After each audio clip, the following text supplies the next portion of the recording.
Angels renew one of baseball's best rivalries, the intensity goes up. And for the green and gold, their young talent has been up to the task. But tonight, the A's must face one of baseball's best, a wily veteran who knows how to keep batters off balance. The A's try for their second straight win in Anaheim as they take on Jared Weaver and the Angels right now.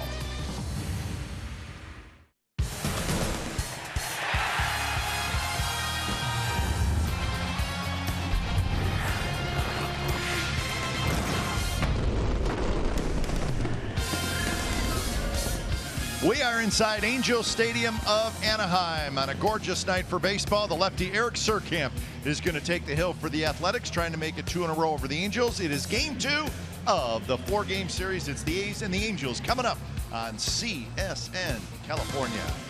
Good evening, everybody. Welcome to Oakland A's baseball. Along with Ray Fossey, I'm Glenn Kuiper. Last night, good pitching and a couple of big home runs, and when it was all said and done, that formula led to a 5-4 victory for the Athletics. That's amazing. Home runs come on mistakes by the pitcher, and last night Marcus Semien, actually the A's took advantage of some hits that kind of blew pits, but then the big one by Marcus Semien on a split finger fastball kind of stayed right in his hitting zone. A big 3-run home run. Of course, a little bit later, this probably was one of the biggest because not only did it have the A's score, but Chris Davis, a monster shot to straightaway center field, but it added another run because as we found out in the 9th inning, the A's needed every run they could get. All right, last Sunday, Jared Weaver was terrific against the A's, his 8th career shutout, and A's get another shot at him tonight, Ray. What do you think they're going to do to try to maybe change their approach to this guy? They better wait and wait and wait. It's almost like slow pitch softball. When you're throwing 81, 82 miles per hour, as Jared Weaver did last Sunday, he is a smart pitcher, very intelligent, but he threw 18 fly ball outs. He did get a couple of double plays, but the bottom line,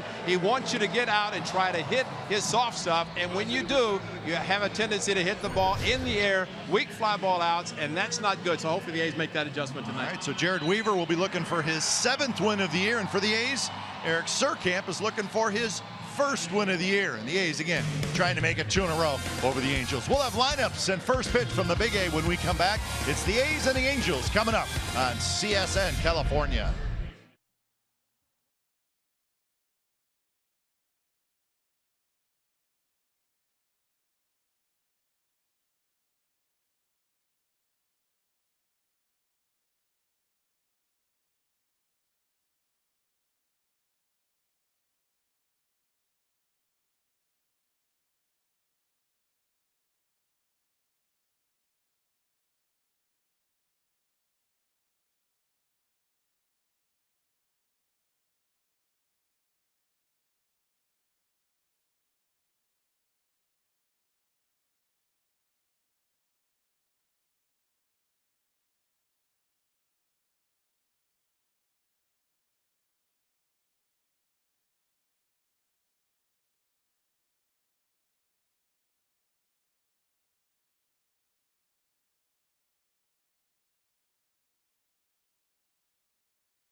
SN California is brought to you by Jack in the Box. It's back. The Portobello Mushroom Buttery Jack. Taste it before it's gone at Jack in the Box. And by Toyota, the full-line automaker with the longest-lasting vehicles in America. Toyota, let's go places. It was a 5-4 win last night for the Athletics as we get set for Game 2 of this 4-game series, A's and the Angels. Angels have yet to take the field behind their starting pitcher Jared Weaver, but they will shortly. Game time weather for tonight presented by the Santa Cruz Beach Boardwalk. Get to the beach. The admission-free boardwalk is now open daily. 71 degrees and a nice light breeze. So a beautiful night for baseball. Supposed to heat up even a little bit more tomorrow night and Sunday into the 90s. So it's Christmas, guy. Christmas Eve, 6 months from tonight. That's right. They are celebrating halfway to Christmas tonight here at the Big A, meaning in exactly 6 months from right now, it will be Christmas Eve.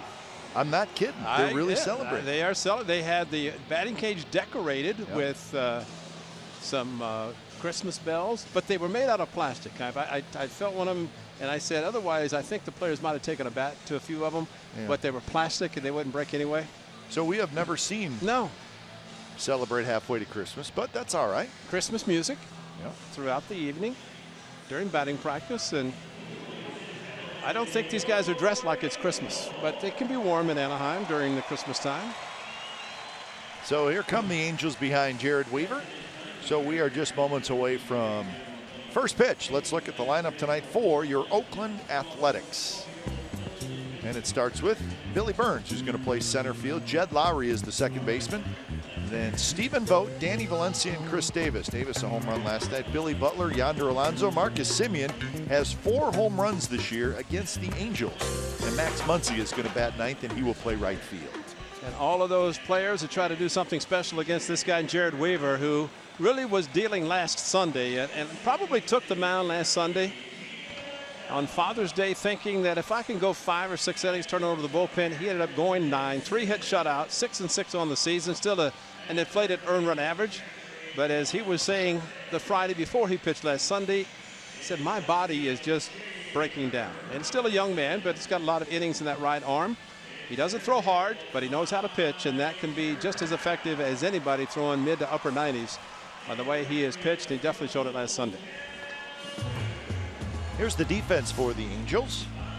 Shane Robinson, Mike Trout, Cole Calhoun are your outfielders.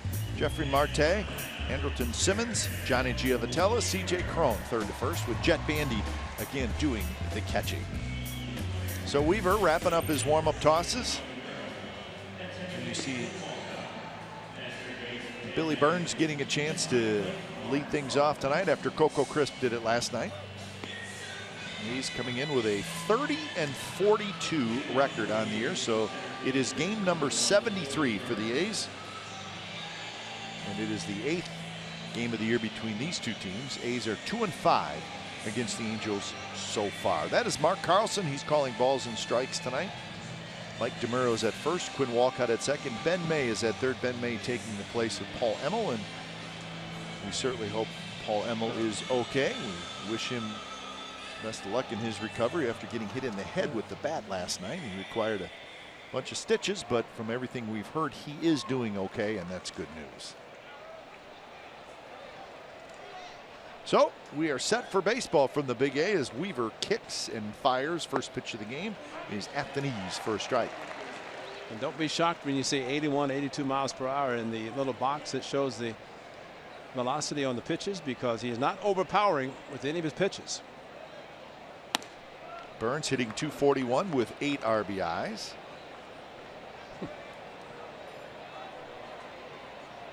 Burns with 9 doubles, 4 triples, and 13 stolen bases. Marte, the third baseman, playing in. There's that curveball, foul back to the screen. This was the play with the umpire, and the bat slips out of the hand of Marte, and it hit Paul Emmel right on top of the head. Well, Stephen Vogt said, you see him calling for trainers to come out quickly, and both, one from each side, came out, and well, Stephen Vogt said there was just more blood than he wanted to think about seeing coming off of that. But, you know, the subject did come up, and we always see the third and first base coaches wearing helmets, which they are required to do now. Stephen Vogt, as a catcher, will wear a helmet under his mask, but umpires, by and large, don't. I mean, there's a majority of them that do not wear any sort of protection, like you're seeing Ron Washington and Mike Aldrete. Burns hits it hard, but right to Giovatello, who scoops it up. Burns is retired. One away here in the first.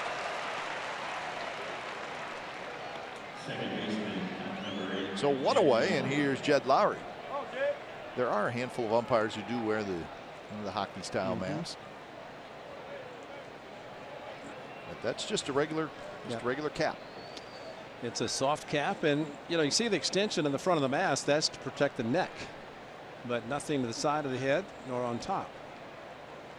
So we hope, as rare as that was, that it continues to be rare and we don't see it again. Here's Jed Lowry hitting .289 with a homer and 19 RBIs.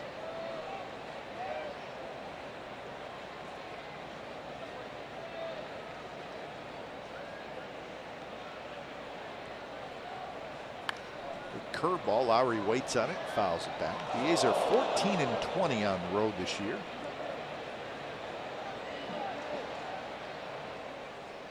Bob Melvin using primarily the same lineup as he did against Weaver last Sunday, with the exception of Smolinski, who started in the outfield that game, but everybody else pretty much the same position-wise. In the air, shallow center. Trout coming in, and Trout makes the catch. We saw too much of that. That's Jed Lowry did that 4 times last Sunday. 4 times where he's out on the front foot and lofted a very softly hit fly ball to the outfield. But you know what, if I was Bob Melvin, even though that group, that lineup got shut out, I'd run them back out there too and say, you know what, you guys make some adjustments. Make some adjustments. They did it last night, as we noted and talked about it, but there is the average velocity and on his pitches, and looking at 82, almost 83. I still say, Ray, and an A's hitter say this after the game on Sunday. We talked a lot about the velocity and this, that, and the other thing with Weaver, but his release point, because of how he throws across his body, is still completely different than any other right-hander's release point. And I've had numerous hitters say that. Where the ball comes out of his hand is in a different spot, and that makes a big difference for him. He really throws across his body, and it's almost like he's stepping kind of halfway between the dugout and home plate, and then the arm kind of comes around, but it's just in a different spot. But he's going to come right at you there and then throw almost from the shortstop position. Yeah, it comes from way back around. Close pitch, 2-2 to count. That one was at 86 miles an hour, but what the ball is, it really comes from a long ways back, and he's still pretty much over top. That one hooked down the right field line, and that will drop just fine. So the count remains 2-2. A's fan makes the play early. He didn't get his Christmas cap, though. No, he is surrounded by Angels fans down there. Good luck, buddy. But if he got his Angels cap, his Christmas cap, maybe he said, I'm going to wear my A's cap, my green and gold cap tonight. There is the cap giveaway. The young lady on the left of your screen wearing the A's cap, maybe some autographs on top. Ray Fosse autograph? No. 2-2 pitches belted to right center. Trout going back. Trout turning around, and that baby's gone. Home run for Stephen Vogt to give the A's a 1-0 lead.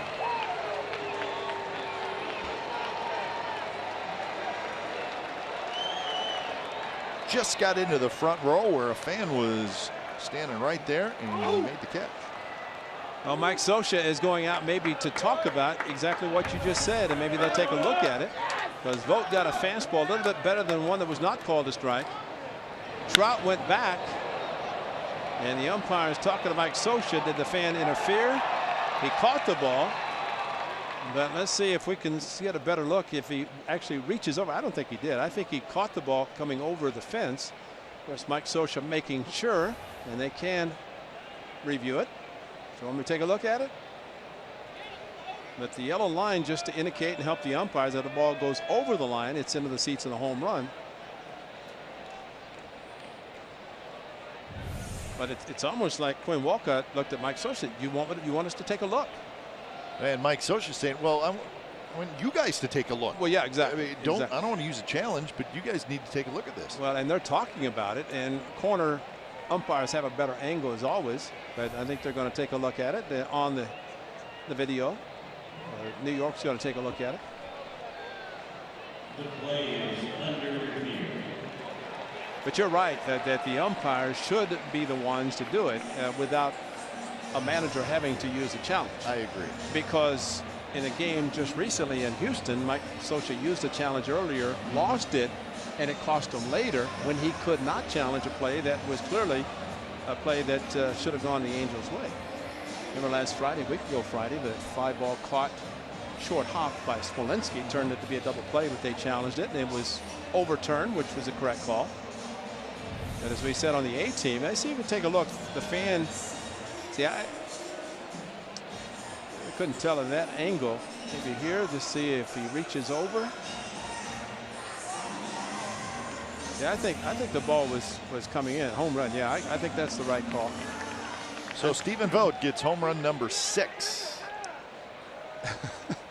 And so he had to wait a little while. And he might be appreciative of the gift that he got on a pitch, the fastball that looked pretty close to being strike 3. Called the ball, then he fouled one off and got one just a little bit closer to the middle of the plate.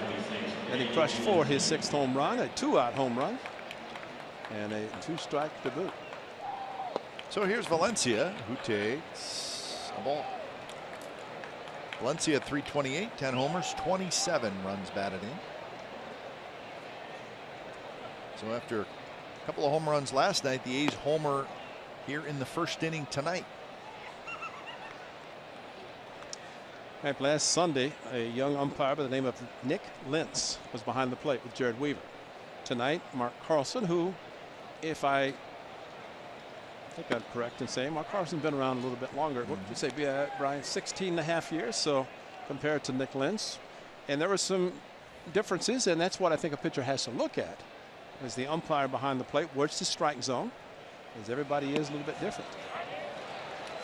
It's the outside corner strike that time, 2-2. Valencia was 1 for 3 with a walk last night. And he's banged out 9 hits last night. Curve and a swing and a miss. So that's how the top of the first ends. But Stephen Vogt gets the A's on the board.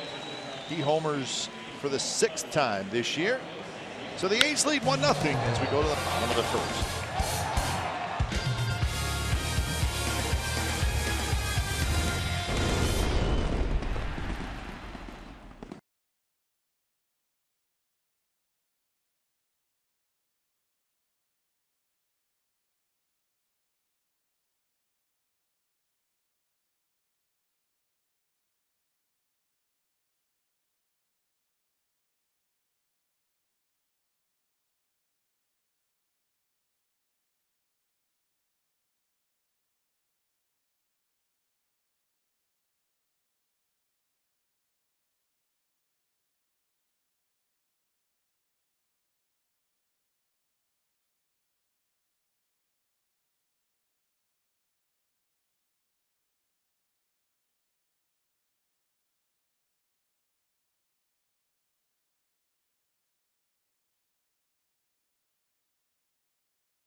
The 1-0 lead. Bottom of the first. Let's look at the lineup. for the Los Angeles Angels of Anaheim. Giovatello's going to lead off tonight. Cole Calhoun in right. Mike Trout is in center. Albert Pujols will again DH. C.J. Cron is at first, hitting fifth. Then it's Marte at third. Bandy will catch. Simmons at short. And Robinson is in left. Eric Surkamp pitched last Sunday, a game that he pitched extremely well. 6 innings. Gave up a run in the first inning. Then a Perez home run. Perez not catching tonight. But Surkamp, basically 4 pitches. Sneaky fastball, curveball, slider changeup. And he's got Stephen Vogt behind the plate. Knows these hitters, and he's down on the knee again, Kike, and he's doing that more and more. That's his new thing. Yeah, with all the pitchers to try to give as low a target. He said he feels a little more mobile, can handle pitches down in the dirt. But the low target's the key. So 1-1 the count. So Surkamp and Weaver in a rematch. See, Stephen, really see how low he is. And the umpires love to see a catcher get as low as possible because they can be able to see the ball a lot better. Toward right center, Burns is there. He's got it. So Giovatello is retired. 1 out. Defensively for the Athletics tonight, Davis, Burns, and Muncy in the outfield. Valencia, Simeon, Lowry, and Alonso on the infield. And Vogt is the catcher.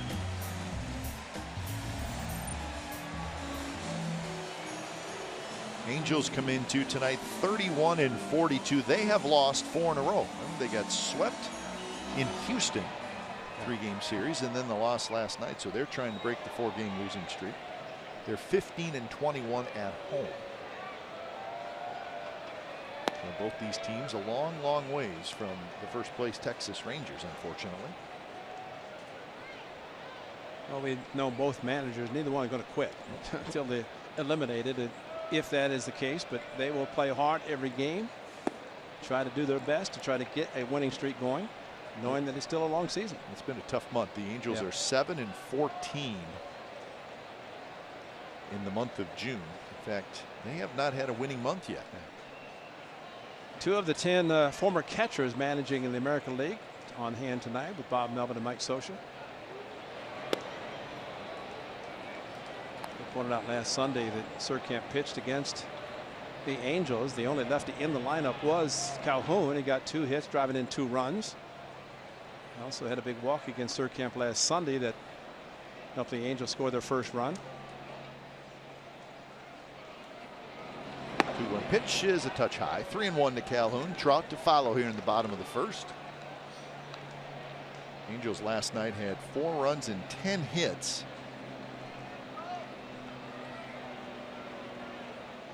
3 doubles and a home run among their 10 hits. Now full count to Calhoun. No Yunel Escobar tonight for the Angels. Remember, he was not moving around all that great last night. It sounds like his knee is bothering him a little bit, so he is sitting this one out. Giovatello saw 3 pitches his first at bat. That's 3 at bats for Escobar. Yeah, Escobar. He swings early.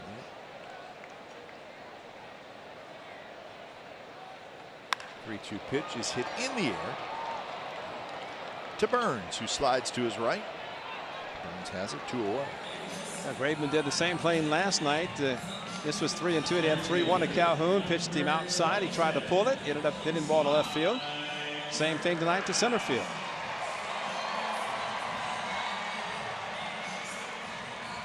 So Trout gets a big ovation, as always, here at the Big A. He is the face of the franchise, obviously. Yeah, he said, I'm already 25. Yeah, can you believe that? Right. He's getting old. He's getting old. I mean, he's going to be a free agent when he's 29 years old. What's he going to do? I don't think he'll make it to 29 without signing another extension with the Angels. Are you calling extension? I'm calling it right now. Are you calling extension with the Angels? Oh, absolutely. All right. Absolutely. He is in year 2 of a 6-year, $144 million deal. So he is getting paid handsomely. And again, he'll be a free agent when he's 29. But you're probably right. He won't even be in his prime. Yeah, that's it. So 1 MVP and 3 second-place finishes. That Cabrera guy got him a couple years in a row. And there's the 3-0 pitch. That's low, so Trout with a walk. I thought it was interesting in talking to him tonight, Kite, that he said, "Can you believe I got 2 infield hits last night?" I said, "As fast as you are, I would think that's common, because Mike Trout can fly." And I think to your point last night that he could probably steal more bases, but because Pujols is behind him and then Cron, and maybe don't want to hurt him, get himself hurt, maybe sliding awkwardly into second. But this guy playing again tonight with a bad hamstring. He did it again last night. Missed a couple of games in Houston. Well, here's a theory, Ray. You're saying, well, Trout doesn't want to steal Pujols in front. Would they then walk Pujols? But to look at it another way, Pujols has hit into 13 double plays. That's a good point, yeah.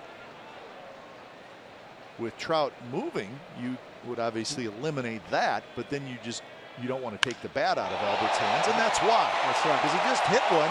Don't leave the ballpark. My goodness, I don't even know where that landed. But it gives the Angels a 2-1 lead.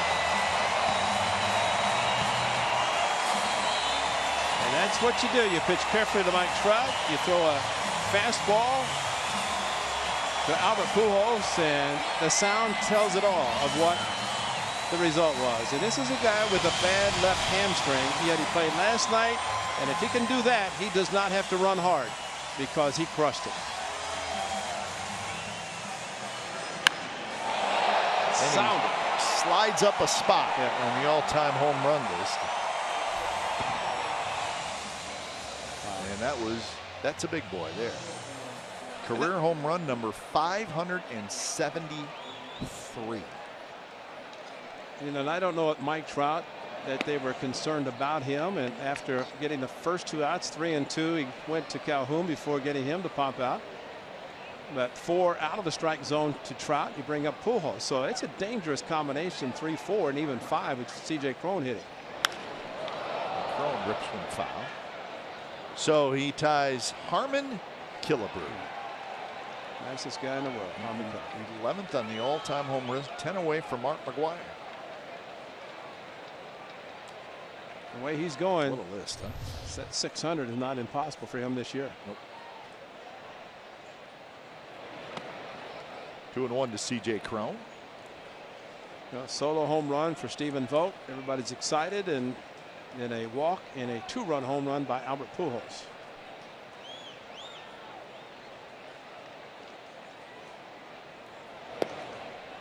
Cron at 262, 6 home runs and 31 RBIs.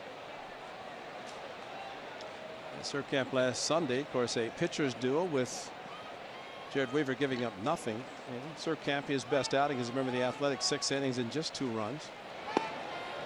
Inside to Cron, and there's a 2-out walk. Yeah, I agree. That was his best outing as an A. Surkamp. I think, too, Cap, and we have seen pitchers who are pitching well, and guy on the other side just kind of gets in the same flow, because really for 6 innings it was really that much of nothing that Surkamp gave up, but Jared Weaver was just a little bit better. Here's Marte playing third base tonight, hitting in the 6th spot.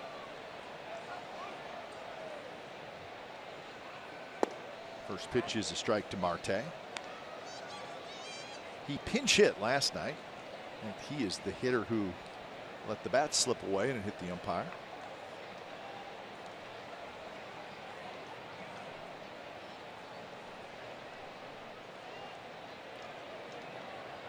Marte, 4 homers, 10 RBIs, and a 288 batting average. Playing in his 24th game for the Angels. Brought up on the 31st of May from the minor leagues. And he's been back and forth a couple times between AAA and the big leagues this year.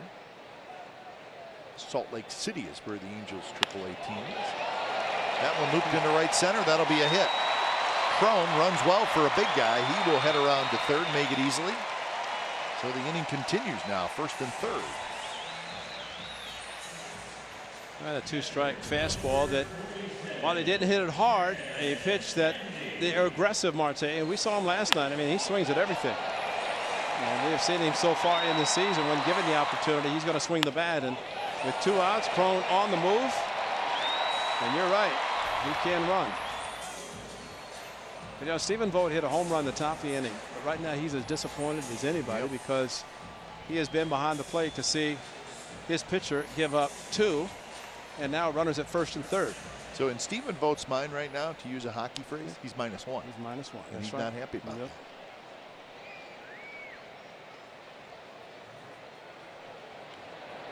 First pitch to Jet Bandy, and he fouls it back. Bandy, an impressive home run last night in the 9th inning off Dula. Turned a 5-2 game into a 5-4 game and certainly made it interesting. And he's an interesting young man to watch behind the plate. We see Stephen Vogt every game. Jet Bandy, we saw him in Oakland. This young man's about 6'5". He is big. Yeah, he gives a low target. Burns coming in, Semien going out. It'll be Burns who waits. He's got it side retired. Albert Pujols, career home run number 573, and it was a long one. So the Angels grab the lead. It's 2-1 after 1.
Green and gold at athletics.com on your computer, tablet, or your smartphone. You can select guys like Danny Valencia, Chris Davis, Josh Reddick.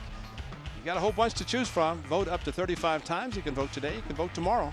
And you can vote at athletics.com/vote. Last year, they voted for vote. And today, and it worked. Players had their players vote. Did they? Yeah. Mike Selleck is out here early today and getting all the ballots for the players. So they have a players vote, and fans will vote the starting lineup. But if there's an overlap of, I guess, a player who's voted by the fans and also by the players. And can you vote for yourself? You can vote up to 35 times. I like the year I'm having. I'd like to vote for myself. Is that weird? It's called Me, Myself, and I. Ask your teammates. Is that weird? Chris Davis is a legitimate all-star candidate for the A's. 17 home runs, 46 RBIs. You start looking at reasons why you say yes, and then you start looking at reasons why you say, well, maybe not. I mean, for Davis, the home runs and RBIs there's plenty there. Strike 3 called and a big overhand curve. Well, that one you just wish he had pulled the trigger because it was a hanger. Stayed right in the plate. Watch his move. He starts and goes, oh, better not. And then he knows it's strike 3, but just couldn't pull the trigger. Last night he hit about a 95-mile-an-hour fastball straightaway center. And after the game, of course, the A's did win, which made it a little bit easier for Ron Washington to get on him a little bit by saying, What about that slow curveball that you kept missing and missing and missing? Yeah, that's what we're seeing tonight. That's right. It's Christmas here. Halfway to Christmas. So Billy Butler's celebrating.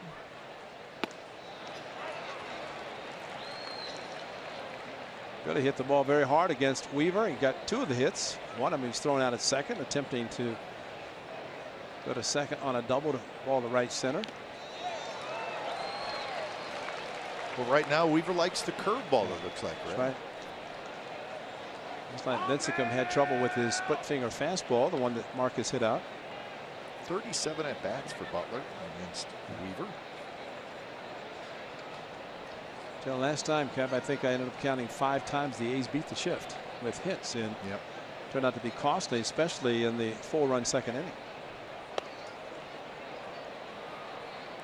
And I say beat the shift right now. Base hit to right field. They're expecting Billy Butler to pull the ball into the shift on the left side. But the entire right side, with the exception of C.J. Cron, it's open. And with 2 strikes, that could change everything, especially if Billy stays back enough to hit the ball to the right side. And the curve, swing and a miss. So 2 outs, and here's our forward right choice. Remember this? Yes, I do. June 24th in 2012. Derek Norris, that was his first major league home run. It was a walk-off against Santiago Casilla and the Giants. And that was around the time I think the A's really started to roll. Right. Remember, they had lost the first 2 games of that series, and they were close to being swept. But Norris changed all that with 1 swing of the bat. Well, a game in which Santiago Casilla had trouble throwing the curveball, and by staying with the fastball, and Didn't he have like a blister on his finger or something? I want to say there's a runner at third, and a little concerned about bouncing the curveball. He got a fastball, and Derek Norris unloaded. What a way to enter Major League Baseball in the home run category. 1-1 to Yonder Alonso.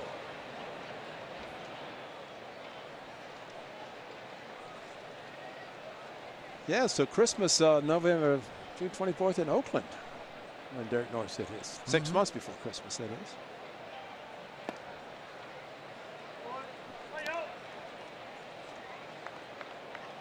The late, great Bill King would have liked that hit. He was not much of a Giants fan.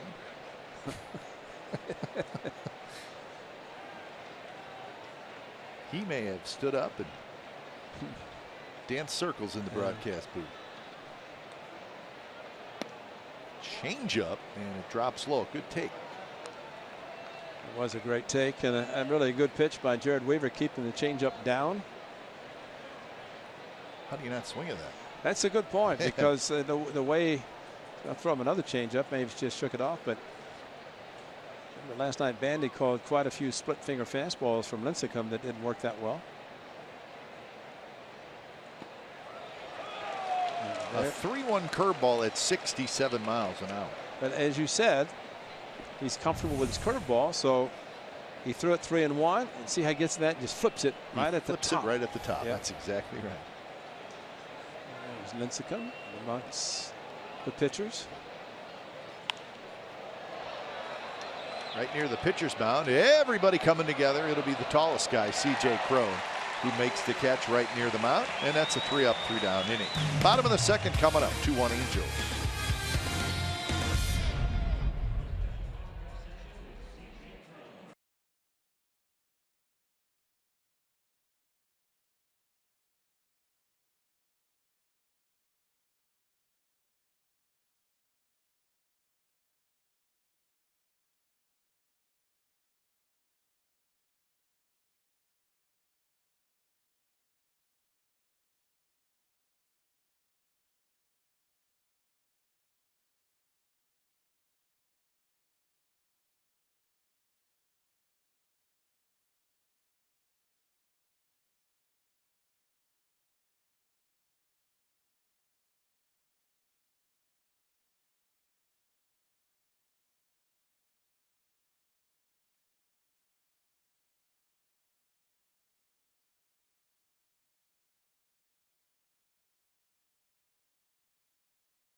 July the 2nd, win with Salute to Armed Forces fireworks presented by PlayStation after the 7:05 A's game against the Pirates. Enjoy patriotic music during the show, which coincides with a long Independence Day weekend. Fans can watch the fireworks show from the outfield grass, but as always, on-field capacity is limited, so get your tickets right now today at athletics.com/fireworks.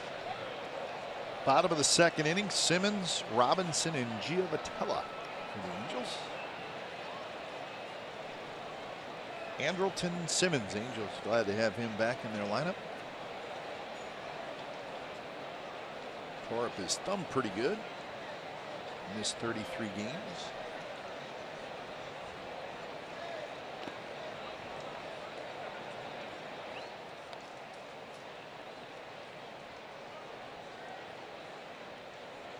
One and 1 the count to Simmons, hitting just .213, so slow start offensively for him. Not a great injury to have, and then try to come back and hit. Even if it's healed, it may sound silly, but you gotta have some strength in your thumb, in your hands, in your fingers.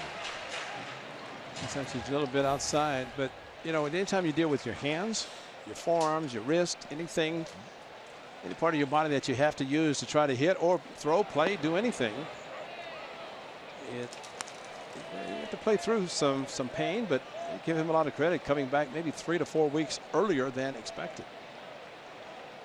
And he's got a long-term contract, so it's not as if he's playing for a long-term deal. He already has one. Lowry out. Lowry can't get it. It just tips off his glove.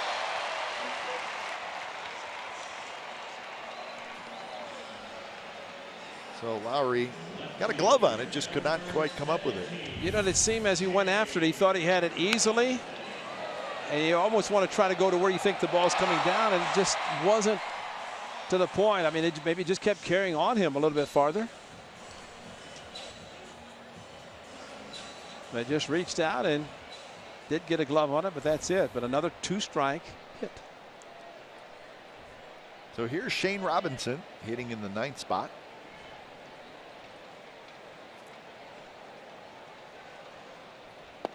First pitch is a strike to Robinson. He was a pinch hitter last night. He hit in the 9th inning. He was retired. He really adds a lot of speed to their outfield. He can motor in left. You got Trout in center. Calhoun plays a Gold Glove right field, and it's a pretty impressive outfield.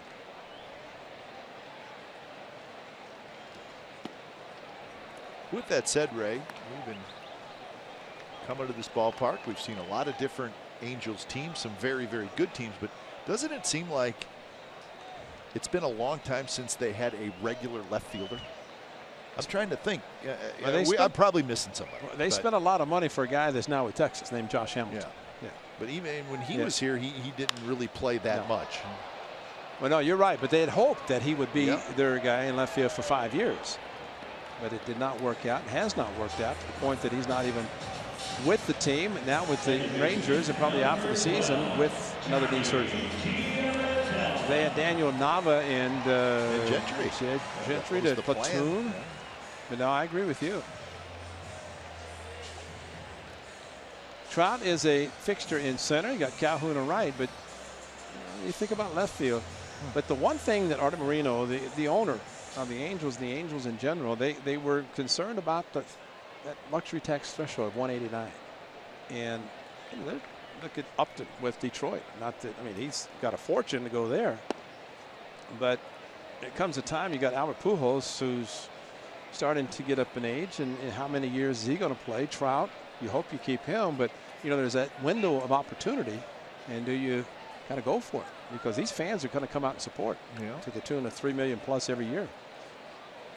Easy to spend other people's money, but that's kind of been their hole, the Angels' hole, for a few years.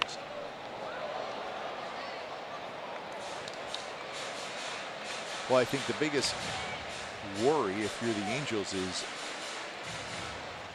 you don't want to waste Mike Trout seasons at all. And really, Albert Pujols and his Albert age. Pujols the same. Yeah. So those two guys, both great players, you just don't want to waste those two guys playing together. And they're going to still be together for a while, but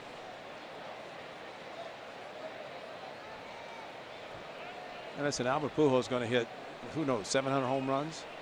But as he does go year to year, he'll probably become more of a DH in the latter part of his career, which is okay. And I'm sure the Angels knew that and thought about that when they gave him the 10-year deal. But I mean, listen, Ray, one playoff appearance in the last 6 years. That's not good. And that was 2014, and they were swept by the Royals. Remember, the Royals just completely shut them down. And the Angels had their, the A's had their flight arranged to come to Anaheim, but the Royals spoiled that. Well, last year they were close. They finished one game behind the Astros for the second wild card, winning 85 games. I'm talking to Paul Sorrento, one of their hitting coaches, and he said basically what Josh Hamilton did to them late last year, where the Angels were paying him and he was playing for the Rangers. That hurts. Giovitella flips one to right. That's a hit. Simmons around second. He will go to third. So it's first and third with one out. Giovitella just flipped one the other way. Last three hits, Marte, Simmons, and now Giovitella. 2 strike base hits. It's almost like the A's last night in the second inning whenever they went against and beat the shift a couple of times before Simeon's home run. So that'll bring up Cole Calhoun.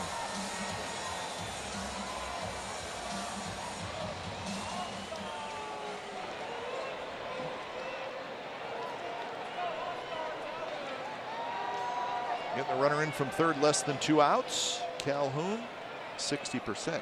So did you see the league average? 54%. We talked about that last year when we saw the league average. You always think that it should be higher than that. Well, it should be. You're probably right. But it's not. That's what's strange about it. So just getting the runner home. You got 2 shots to do it. Whether there's 1 out or 2 outs, but it only happens 54% of the time. That is hard to believe, that low of a number. And I say low because you're around half the time. And while there are a couple of things that work into that, and that is, number one, the pitcher's going to pitch differently with runners in scoring position, especially a run at third and less than 2 outs. And I think there's a lot of times the hitter stands at the plate and says, I have to do this.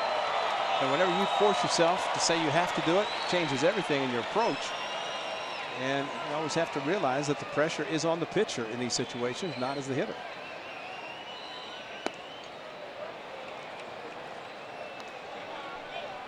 So 1-2 the count.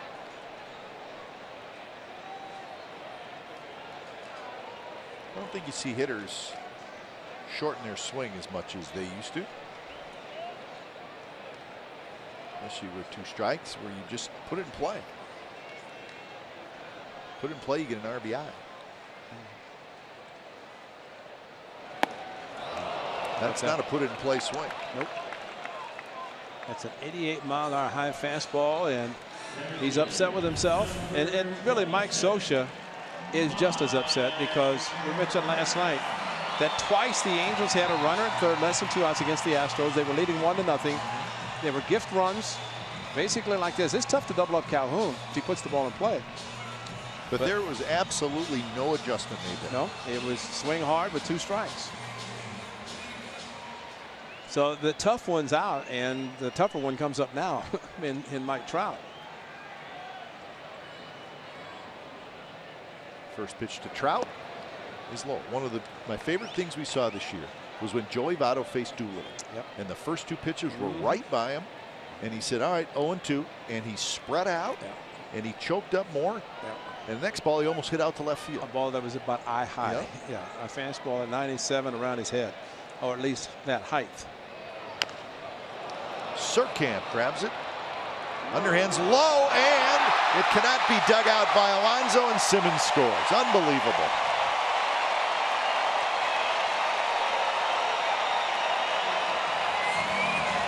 Okay, it's unbelievable, but sadly, there are pitchers that cannot throw the ball to first base, and that's why he catches it very simply, and it's almost like, what am I going to do with it?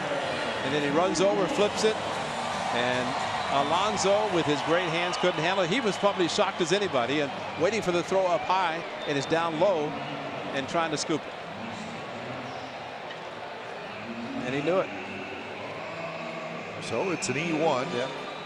Kurt Young will try to calm things down a little bit. On E1, when you've got a big out, first and third at the strikeout, and then a ground ball back to you. But didn't it seem like when he caught the ball, he was like, what am I going to do? Well, once he spun around and he didn't just step and throw, then you could tell that he was not going to throw it over there. He was going to do something different.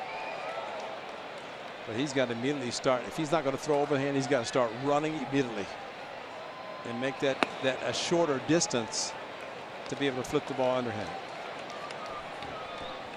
So 3-1 Angels.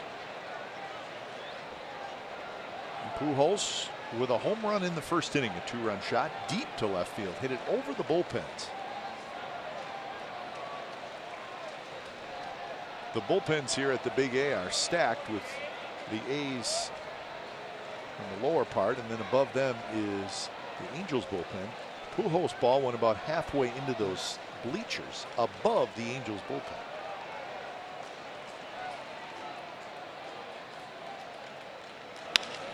Taps that one slowly to short. Flipped to second by Simeon's side. Retired. So an unearned run for the Angels, and we're headed to the third. It's the Angels 3 and the A's 1.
California.com. Each week, our A's insider Joe Stiglitz talks baseball with players, coaches, special guests, and more.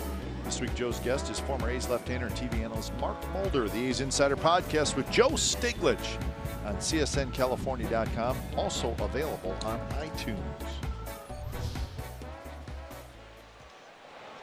Top of the third as Marcus Semien steps in. Big home run last night for Marcus, his 13th of the year. Since the home run by Vogt in the first inning, 3 strikeouts and a pop-up in the middle of the infield. But one of the things that good pitchers do, and Jared Weaver really more in the category of a lot of guy who knows how to pitch, and that is recognizing the pitch that's working the best for him. And as you pointed out, the curveball seems to be that type of pitch tonight so far.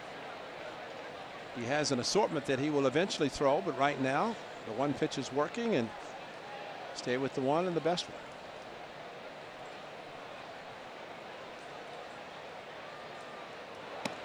That one stays high.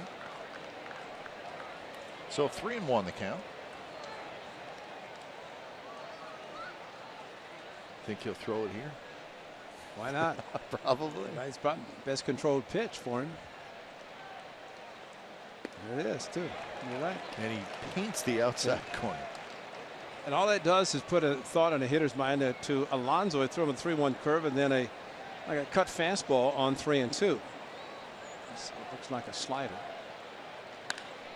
There's a shot to left and a base hit. So Marcus Semien has the A's second hit.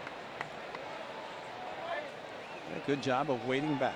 And that's what you have to do. He stayed back, and really Marcus is mainly a kind of a wrist forearm type hitter, and I think of the great Hall of Famer Rod Carew, that just a flick of the wrist, and Marcus has that same type of swing which enables him to stay back and then attack.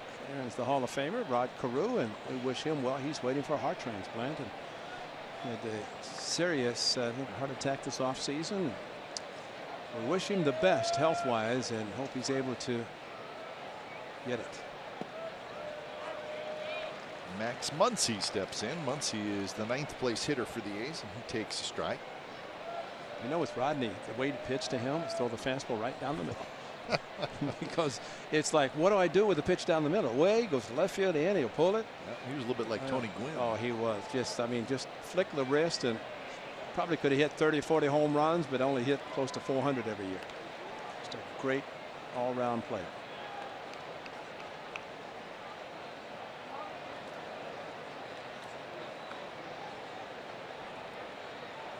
Burns to follow here in the 3rd. Muncy getting a chance to play some.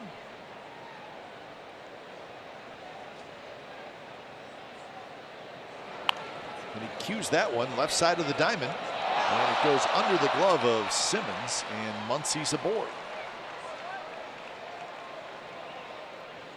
Well, Jed Lowry had a cue shot last night. It was a cue shot. It was a base hit to past the 3rd baseman, and Simmons with a little bit of a smile. Look where he's playing and where he had to go, and Marte couldn't get it, and Simmons usually sure-handed, and he had to be thinking all the while, what am I going to do if I do get the ball? Who's going to be at second? Do I have a chance to get him at first? And by missing it, he had no chance to get anybody. But that's what shifts do. I mean, that's a routine ground ball to short, at least a force out, but instead guys are moving around. So 2 on and nobody out.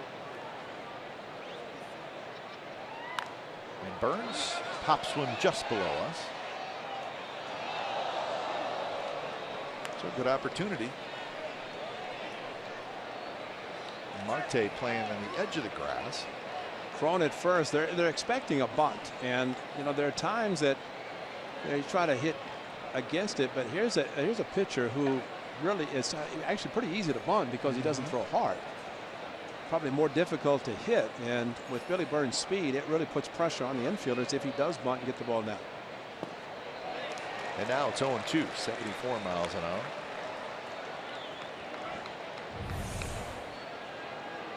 Well, they just threw hard with a lot of motion, but pulled the string perfectly on a changeup.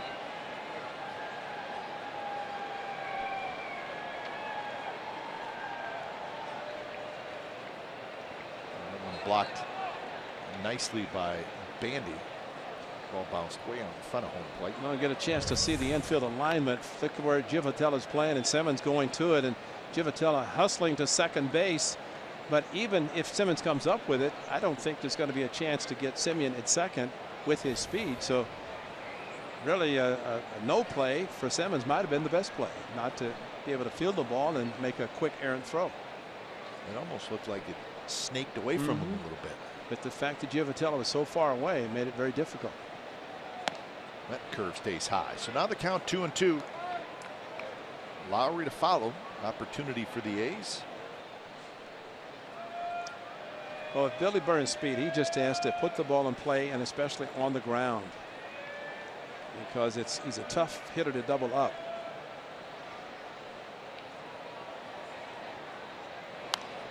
And this one's popped up. It'll reach the seats.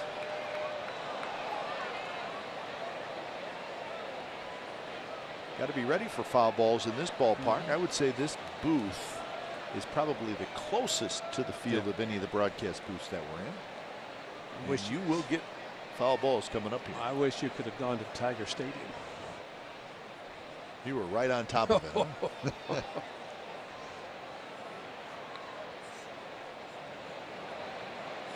Burns lays off. The pitch is down and in. No swing. Full count with Simeon at second, Muncy at first. Well, he started, got the curveball, and no swing. Good block again by Bandy. And immediately pointed to third base for Ben May, saying no. Like May was saying, ask me, ask me. That's right. I'm in the big leagues, man.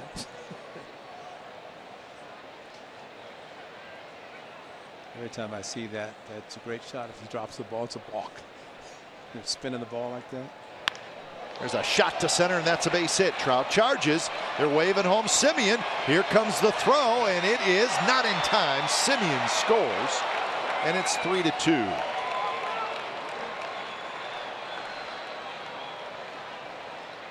Well, great swing, great at bat by Billy Burns, and strong throw by Mike Trout. But take a look at where Jet Bandy sets up with a throw coming in. An unusual setup, and Trout a strong throw, but Bandy's behind the plate. You know, you're on the plate, you have a chance maybe to reach and make a quick tag. You got your pitcher backing up, but a little different type of a setup. And granted, there are a lot of changes with the positioning at home plate. But Ron Washington not hesitant at all in sending Marcus Simeon on a line drive to center field, and Simeon was not moving on the pitch. On contact he was. An excellent at bat by Billy Burns, especially hit down on the ball. So Burns gets his 9th RBI of the year. Still nobody out. Lowry hit a fly ball to center field in the first inning.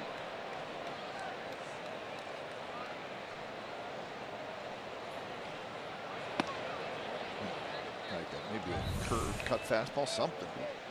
Now Bandy goes in front towards first base. It's almost like I'm not going to get penalized for blocking. Then he starts to back up, and you know, you almost have to hold your position and try to catch and tag. As you back up, you're taking yourself out of the play, basically.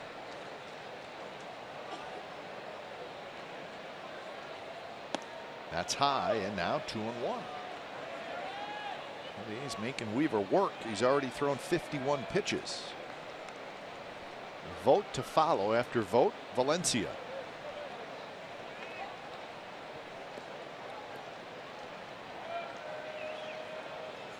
Charles Nagy, new pitching coach alongside Mike Scioscia. He has not had a lot of fun this year. No, he's not really. All the injuries to the Angels pitchers. Wilson, Garrett Richards, Skaggs, and Heaney. I mean, that's a pretty good rotation. It's a rotation, right there. exactly. They're all on the disabled list. Throwing everything up there tonight. Curve, slider, fastball, cut fastball, changeup.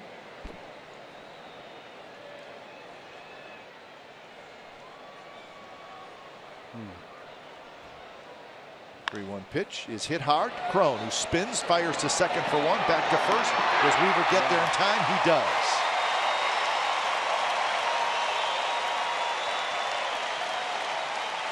So 2 outs on the 3-6-1 double play. A's may be thinking about taking a look at it.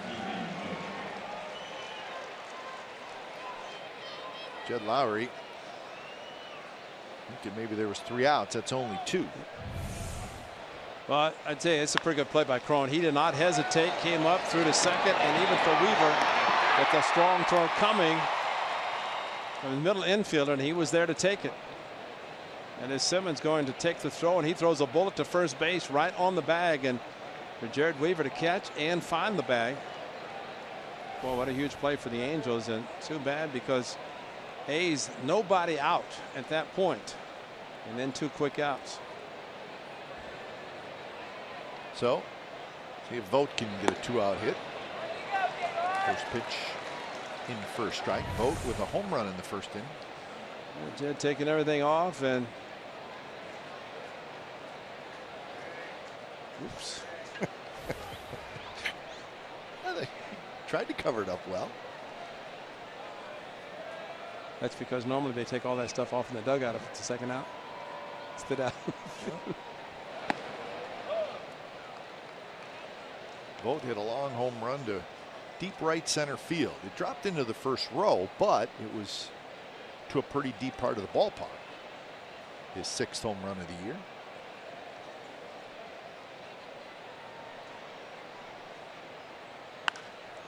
This one is popped up on the infield. Andrelton Simmons is there. He waits. He's got it. Side retire. So the A's get one. I think they were probably looking for more. They'll take the one. It's 3-2 as we go to the bottom of the third.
AAA, what does your insurance do when it's not doing insurance? It should do more. Go to AAA.com for more details.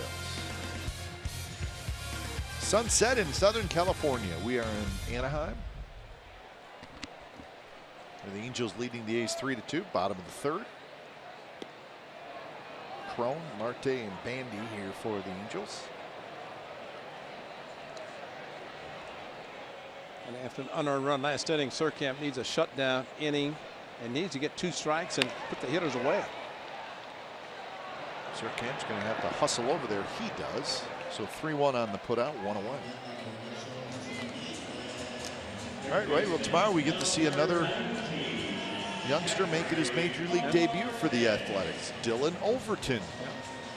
Left-hander, so we're excited about that. He's had a very nice season at AAA. And they are allowed to bring in the pitcher the night before, so he's here. Chassin will be the starter for the Angels. Another new starter for them that they picked up in the trade, but should be nice for another, what, 5th rookie for the A's already this year. Next to start. Pitcher, that is. Now we're hearing that Overton's going to have a whole bunch of people here. Why not? Major league debut. So we look forward to that. 24-year-old left-hander Dylan Overton. He's a Tommy John guy, too. Yes, he is. Well, we saw Chris Davis point to the stands last night when he hit the monster home run to center field. His dad was here, as we expected, but he also said, I got about 50 people. So he took the little shuttle up to the front by the big hats and got out and met them. So he's excited. Have his dad, family, a lot of friends in the house. Well, he put on a good show last night. He did.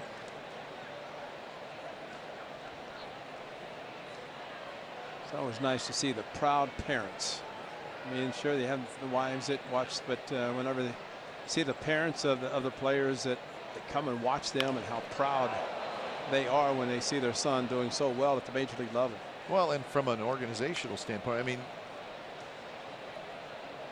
you know, the Migden and Manaya, I mean, these are like really legitimate prospects, guys that the A's think are going to have a chance to be really good. And that was the look, and he pointed a whole bunch of directions, so he had them scattered out. But you know, it's I think it comments by his dad Rodney, who's very involved in the Urban Baseball League, the MLB, and just say, just nice to see my son, and just nice to visit with him, no matter what he does on the field, but just gets a chance to see him. 2-2 pitch. Marte swings and misses. So second strikeout for Surkamp. And both against, well, this young man, just no chance on that one.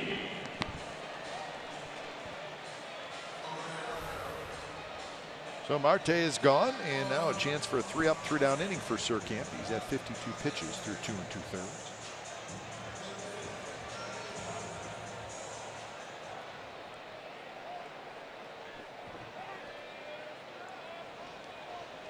Jet Bandy asks for time. He gets it. Now he's back in there.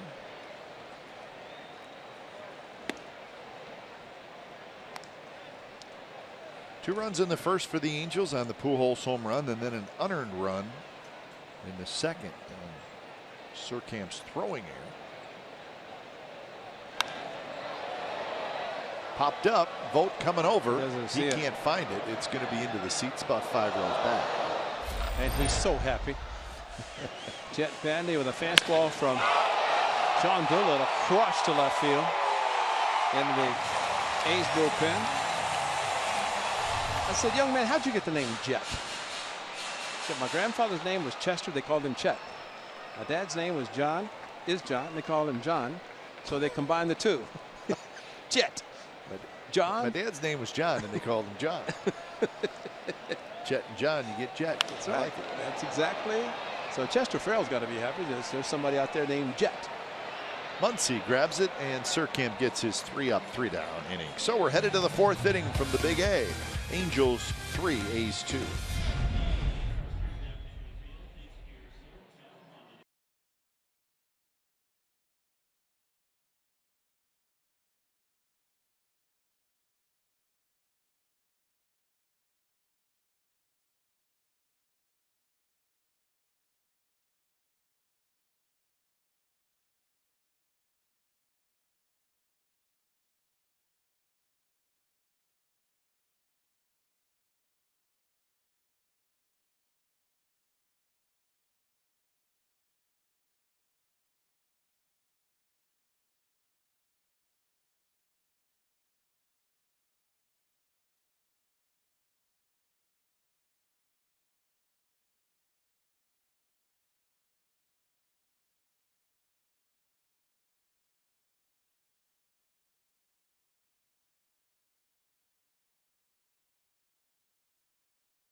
Unite at the Coliseum, where fans can bring their dogs to the A's 7:05 p.m. game against the Tampa Bay Rays. Special ticket is required for Bark at the Park, presented by Avalderm, Nylabone, and PetSmart. This event sells out annually. It sure does. And limited tickets remain. For information and tickets, visit athletics.com/bark. When is that? July 22nd. Huh? July 22nd. That's after the All-Star break. Yes, it is. After 20 consecutive games played by your Athletics, this is game 4 of that 20 consecutive. So we got a ways to go, is what you're saying. Yep, but still have time to pick up the tickets for that sellout. It normally occurs because fans like to bring their pets. Sure. And they can hear the bark at the park. 2-0 the count to Danny Valencia. And now 3-0. Davis to follow and Butler top of the 4th inning.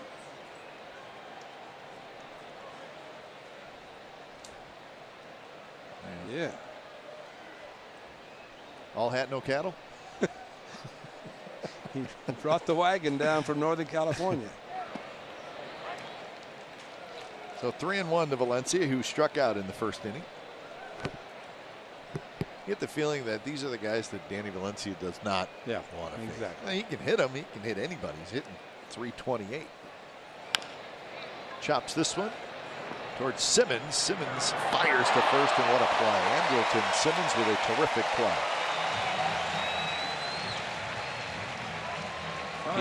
I was thinking Giovatello was going to make the play, and then Simmons kind of came out of nowhere. Well, when he threw the ball, his momentum carried him. This is interesting. You see outfielders do this at times, but he caught it, threw it, and then hit the ground and flipped over, and Valencia missed the bag. He was running through and stepped and missed and jumped over the bag, so glad Cron didn't miss it.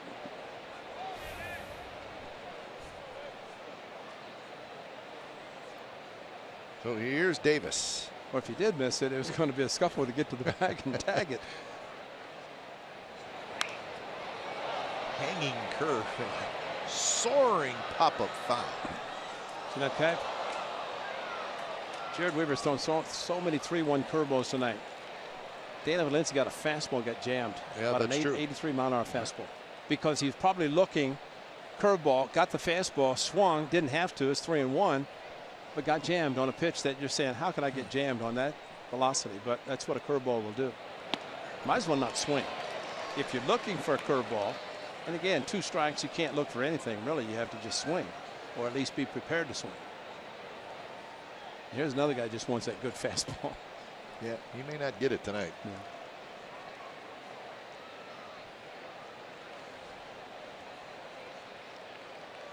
To pitch, and that one missed a little bit outside. There's been a couple pitches in this inning that Weaver, I think, I'm pretty sure they were strikes. Mark Carlson did not call them.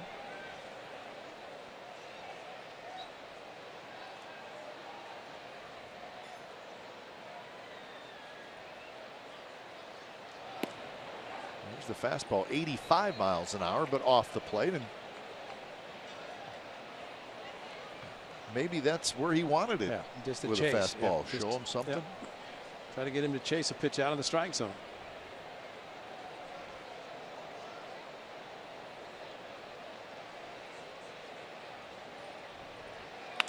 And the curveball's wrapped up the middle for a base hit. So Davis gets a hit. 5th hit for the A's.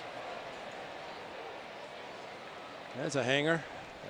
And able to stay up high enough for him to make contact, solid contact, and Jared Weaver just ducked, and I don't blame him.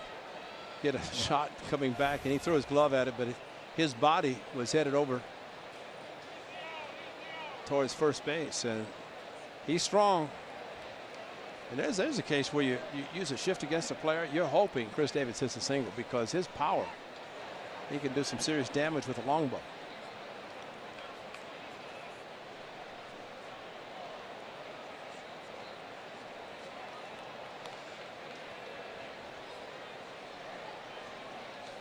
So Butler hits for the 2nd time. Butler struck out swinging in the 3rd. No walks, 3 strikeouts for Jared Weaver.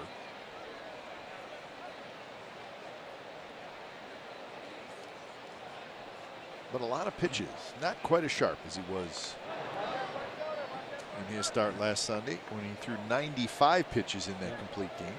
And I asked Mike Scioscia about taking out Tim Lincecum last night in the 3rd, and so it was a pitch count. So the A's did a good job adjusting last night to get the pitch count up, get to the bullpen.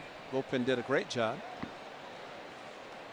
But 83 pitches in 3 innings, and for Jared Weaver, a lot of pitches for him in just the 4th.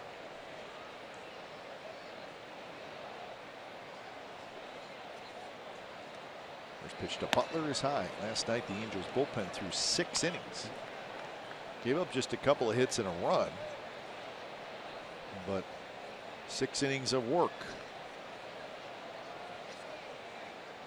And the run, a home run by Chris Davis, which turned out to be huge because of the Bandy 2-run home run off Doolittle.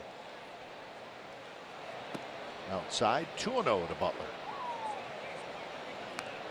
Thought Bob Melvin, and we talked about it last night, brilliant job of bringing Madsen in to face the 3, 4, 5 of the lineup of the Angels in the 8th inning, and then Doolittle in the 9th inning with a 3-run lead. So The save for the A's last night came in the 8th thanks to Ryan Matson, and the skipper. A couple of times we've seen it lately that he's done that. So 2-0. Quick throw to first.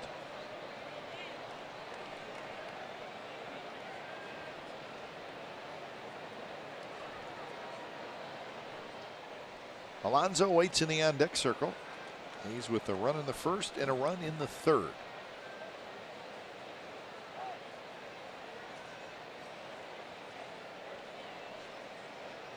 Mike Trout shading Billy Butler towards right center, and remember last Sunday he threw him out. You see Trout top of the screen. Billy Butler drove a ball to right center. Trout played perfectly off the wall and threw him out at second. There's a strike. 2-0 breaking ball.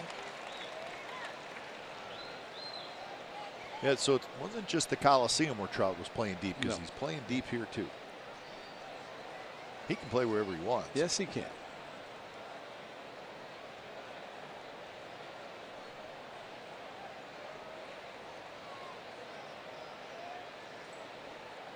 The 2-1 pitch. Another breaking ball. It's outside. 3-1. The ball that Chris Davis hit to center field last night, Trout looked like he's going to climb the wall. He said, these outfield walls are good. They're soft. He said, you can run hard and you don't get hurt. Baltimore, you get hurt because it's a little bit harder. So he knows the outfield walls, but here with these short heights that he can jump up and rob home runs and play Spider-Man and climb the walls.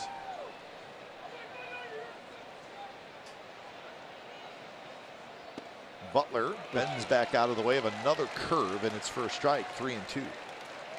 75 miles an hour. And as a hitter, you see the break and you figure from a right-hander it's going to be outside. It either backed up or unintentionally ended up being a front door breaking pitch that froze Billy Butler. He knew it was a strike, but he's looking outside. So 3-2. It'll be interesting to see what Weaver throws here.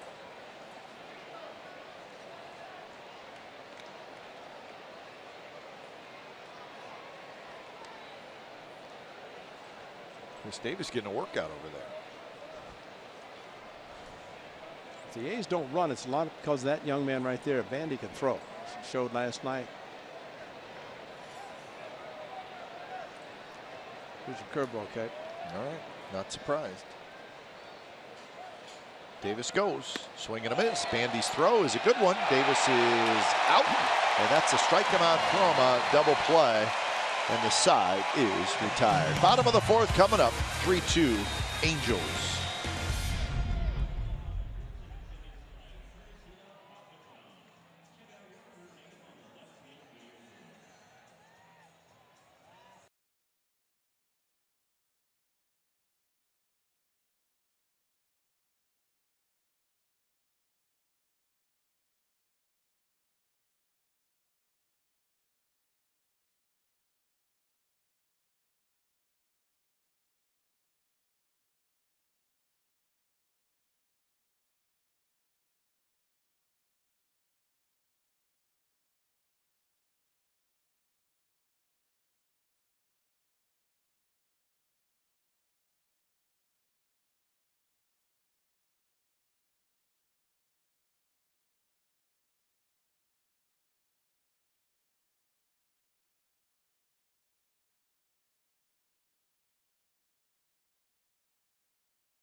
Chris Davis with a base hit up the middle, trying to steal second. Slow curve, Billy Butler, a strikeout.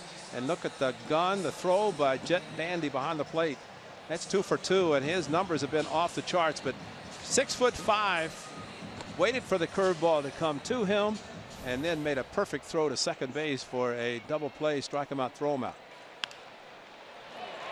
Semien in the hole, scoops, throws, one hop, got him. Nice play by Marcus Semien. One shortstop to the other, and I see Simmons do that all the time. That Marcus Semien, that's just how much better. In the hole, and kind of to your point, backhand. The key here, backhand, stop, throw, bounce. Great stretch, and got him by plenty. See the A's players in the dugouts applauding a great play by Marcus Semien, and that's the time to use the grass, the ground. Throw the ball in the ground, you get more on it, take the short hop, the scoop to the first baseman. Shane Robinson, who takes a strike. 5 in a row retired by Sir Camp. Well, I would have to think Ron Washington, every time a play like that's made, he's beaming, man, because he is putting work in every day with his prime pupil, and give both of them a lot of credit. Wash had Billy Butler out today. Butler was taking some instruction. Marcus, though, every day, and he's, because of his success, he's brought a lot of players out to work with Wash.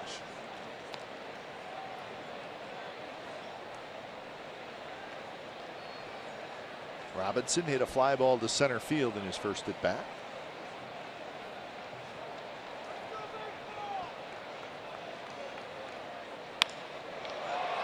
Semien cannot handle that one. Pops off his glove, rolls into shallow left field. So that's going to be an error, and Marcus is going to be frustrated at that because it was hit hard, but a ball he should have had. Well, he also wanted the top spin right at him, and that one hop, and then he tried to just reach down and grab it. But watch right here, there is when it hits the top spin, and he just missed it. Then, you know, Robinson runs well, but he had it, just hit him on the thumb.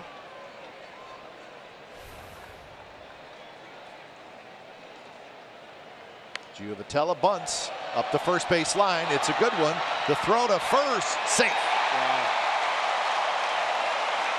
His foot was on the bag. That's one to think about.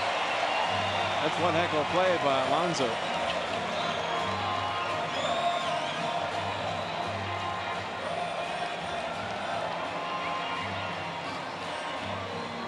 Big play. First and second, one out versus runner at second and 2 outs, and Jet Lowry got there. Alonso, a great right over the top throw. They're gonna let it go. So it'll be a hit. See where Giovitello's running. According to one umpire supervisor I talked about, you don't have to hit him. He actually forced Alonso to throw over the top, as Giovitella actually ran inside the running path.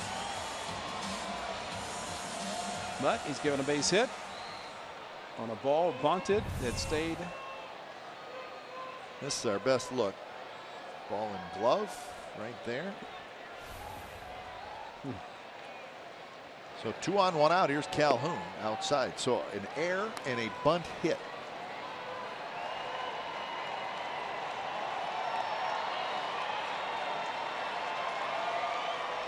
And Calhoun is 0 for 2 tonight and 0 for 6 in the series.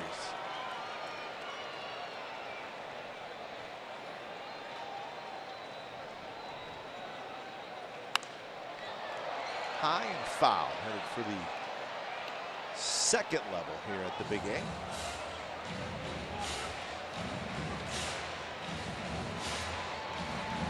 So 1-1 the count. Calhoun tonight, a fly ball to center field and a strikeout.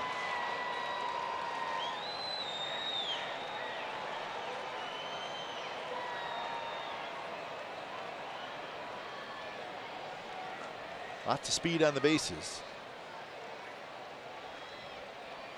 Swing and a miss. 1-2.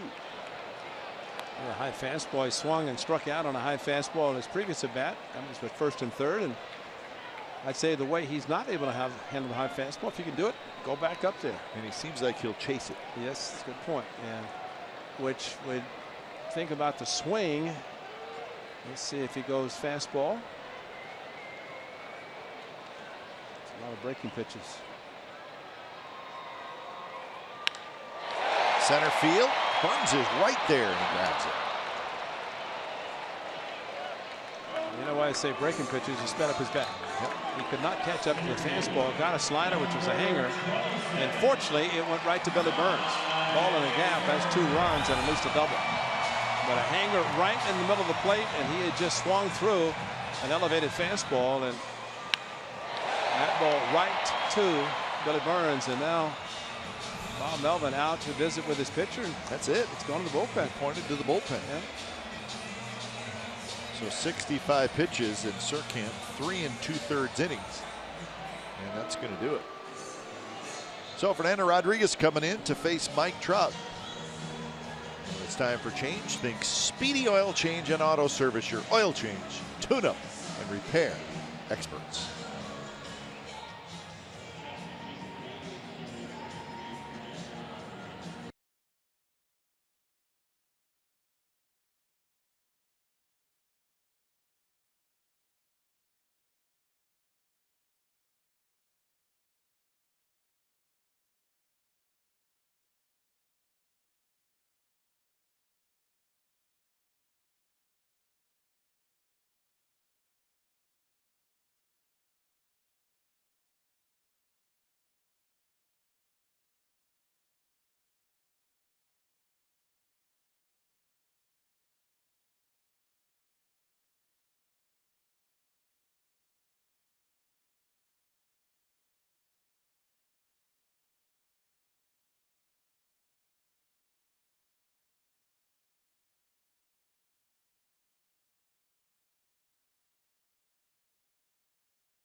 Mike Trout is, well, that's the reason. This is an important part of this game right now, even though it's only the bottom of the 4th inning. Surkamp 3 2/3. So Fernando Rodriguez comes in with 2 on, 2 out, and Trout the hitter. And the A's are trailing by a run, and you could say 65 pitches, quick hook, but Mike Trout's a pretty good hitter. And walked him on 4 pitches. First at bat, gave up a 2-run home run to Albert Pujols. And without the unearned run in the 2nd inning, this is an even game. But right now, Bob Melvin trying to keep it at just a 1-run deficit with the power hitters, Trout, Pujols, Cron, due up. And they hope the other 2 aren't seen in this inning. Fernando with a very, very hard cut fastball, good curve, good 4-seam fastball. First pitch is outside. Trout. Last night, the A's bullpen threw 2 1/3 innings. That was Zabinski, Doolittle, and Matson.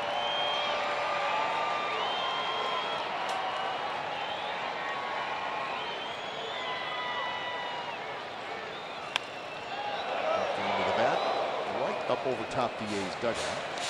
Back-to-back cut fastballs, and first one off the plate, second one a ball also. Oh, those Christmas hats look good, don't they? Yeah, in December. Snowflake on the cap.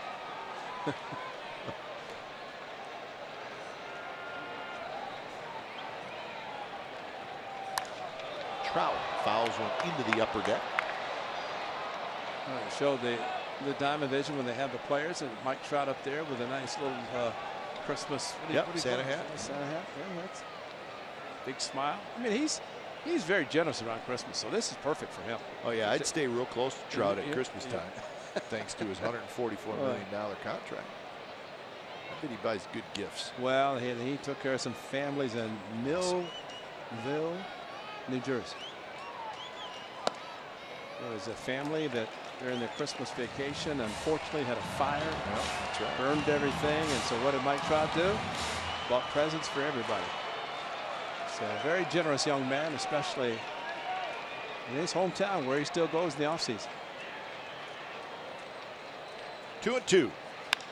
Line drive, base hit right field. Here comes Robinson being waved home. Muncy's going to throw to third, and the tag, and he's out at third. Robinson was able to score in front of the out being made at third. Giovitella is thrown out at third. So good throw by Muncy, but a run for the Angels. It's 4-2 Anaheim.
Giovitella. No hesitation, went directly to third base because he knew he had no chance to get Robinson, the speedster. A couple of hops to him and a strong throw all the way in the air to get Giovitella. And this is a great throw perfectly, and he had him by plenty. The run did score, and see Ron Renicky, the third base coach, looking to see if Robinson had scored. So first career outfield assist for Max Muncy.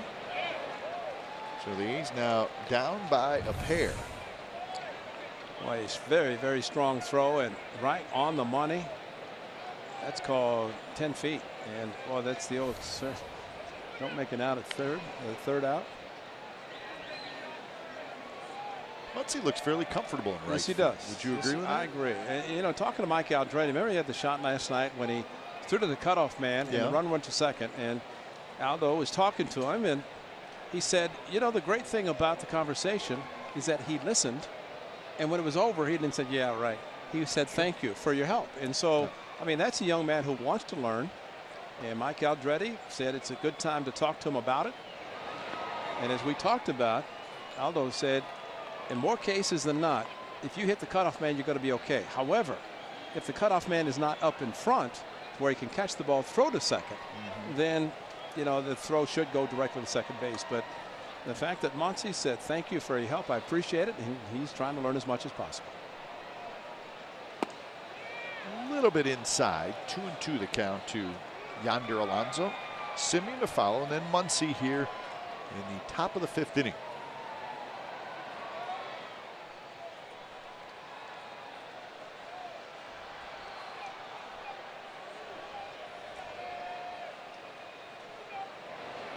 Good take by Alonso, and now it's 3-2.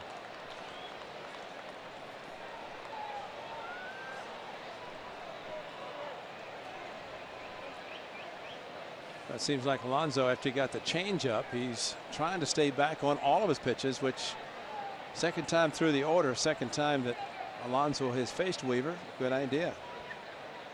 And he takes low, so a leadoff walk. Greater coverage of baseball brought to you by T-Mobile. Let's break down the home runs from Marcus Semien. At home 6, on the road 7. 8 versus right, 6 versus left, and with 2 strikes, 6. That may be the most impressive number of all. That means that he is waiting and so strong that he can wait and get his pitch. Last night, a big 3-run home run on the mistake split finger fastball by Lincecum. So an interesting note today about that 2-strike hitting. So Semien with the 6 home runs with 2 strikes, but also talked about Danny Valencia, who has a great average with in a 2-strike count, whether it's 0-2, 1-2, 2-2, 3-2. Any count with 2 strikes. Down the right field line, long run for Calhoun. He's not going to get it, and it bounces up into the seats. It's going to be a ground rule double. So Alonso will go to third, stop there, and the A's are in business here in the 5th. Doesn't it seem like for right field, you could just drop the ball and it's over the fence? Well, it almost seems like the right fielders tend to play a little bit toward right center. I don't know. There's your inside-out swing by Marcus Semien. Look, Calhoun, he is playing well off the line because it does curve around, and the ball hit the warning track hard, bounced in the seats. So again, golden opportunity for the Athletics. Is Alonso having to be held at third? So Max Muncy get a productive out. Get a run in, a runner to third, and have another opportunity to tie the ball game. Once he takes a strike. But to finish that story, Ray, the major league average with 2 strikes is 179. And Marcus is pretty good. Again, that's in any 2-strike count. Yeah, that's impressive. Including 0-2, obviously.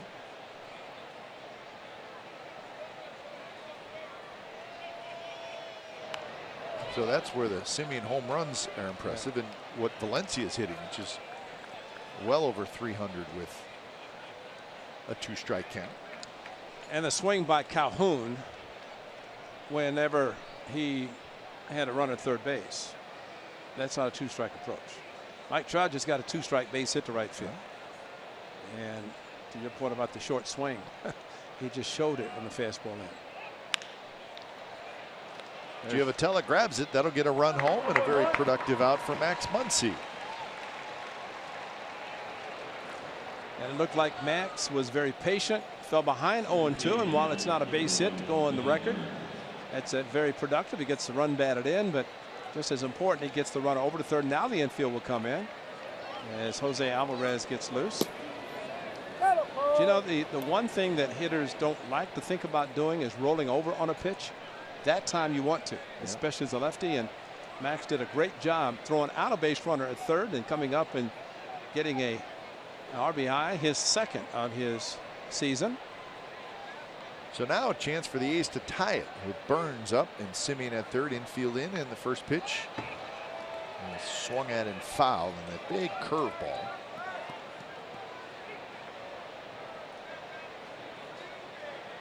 Burns ripped a single to center in the 3rd that knocked home a run.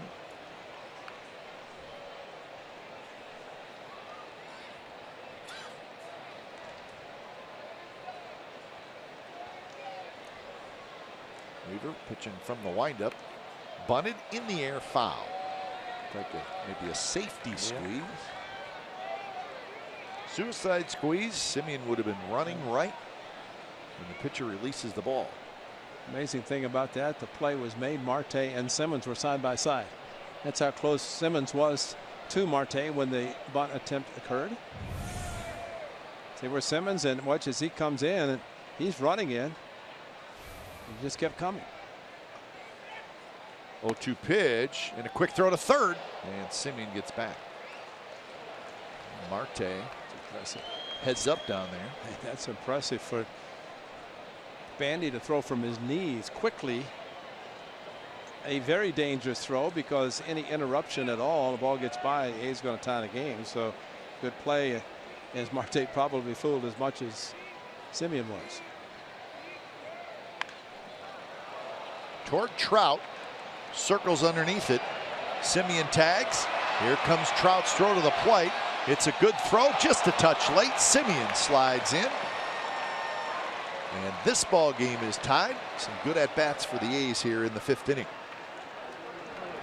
Well, that's textbook baseball for the Athletics. A walk to lead it off, a ground rule double, a ground ball to the right side, and a fly ball. Trout did it as great as you can think about. He's got behind the ball, one hop, but it just died, hit the big hop. And you know, the new rule at home plate. How many times you'd see in the past where a catcher could put the leg down on a close play like that, and at the same time he caught the ball, blocked the runner off the plate, but now can't do it. Nope. And Mike Scioscia Mike would put his whole body in front of the plate and take as big a hit as anybody, but hang on to the baseball. So good inning for the A's to tie it. And there's a hit. Lowry shoots one right back up the middle.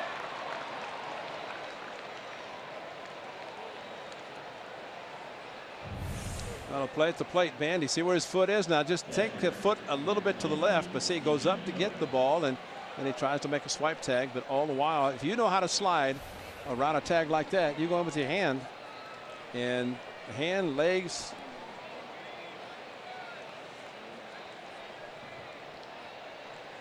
Cam Bedrosian. Some action, yeah. Cam Bedrosian starting to move around and throwing on the mound.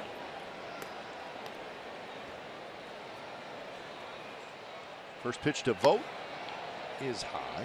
Vogt with a home run and a pop out to short. The A's now have 7 hits in this game. Remember, they had a total of 3 against Weaver last Sunday.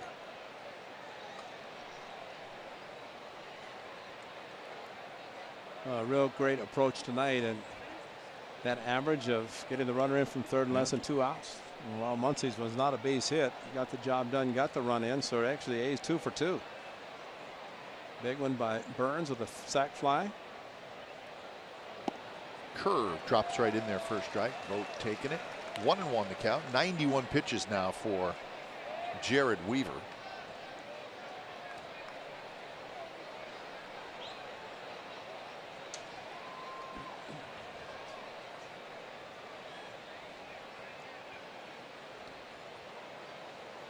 Now, their infield slid around toward the right side a little bit, but not a full shift. Well, maybe Rhoda got a little bit of a reprieve on a fastball outside that was called a ball. He gets him one a little bit closer to the middle of the plate, and a home run for Stephen Vogt. His 6th of the season.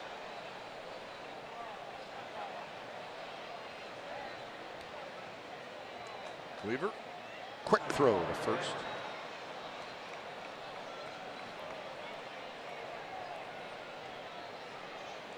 Stephen Vogt's college not far from here, so he's down in an area, as is a college, where on the radio side, our stats guy, the A stats guy, Tim, is a college teammate of his. Along with Kurt Neuenhuis. That's right. From the Brew Crew. Good memory. Neuenhuis had a good series against the A's in Oakland.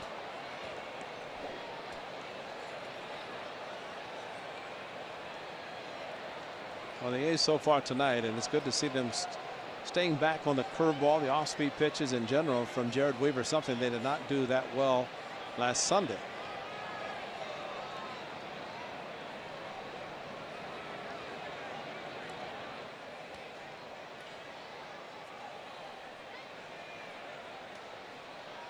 Two and two to Stephen Vogt. There's a shot, base hit right field. Lowry will round second. He'll make it to third. Calhoun gets it in quickly, and the inning continues for the A's. Now the curveball that was up, and Mike Scioscia might have just seen the last curveball from his right-hander. He's going to go to the pin to get Cam Bedrosian. So 4 2/3 innings tonight for Weaver. And 94 pitches. When it's time for change, think Speedy Oil Change and Auto Service, your oil change, tune-up, and repair experts. The A's have tied it here in the 5th.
in athletics and may not be reproduced or retransmitted in any form, and the accounts and descriptions of this game may not be disseminated without the express written consent of Athletics Investment Group, LLC.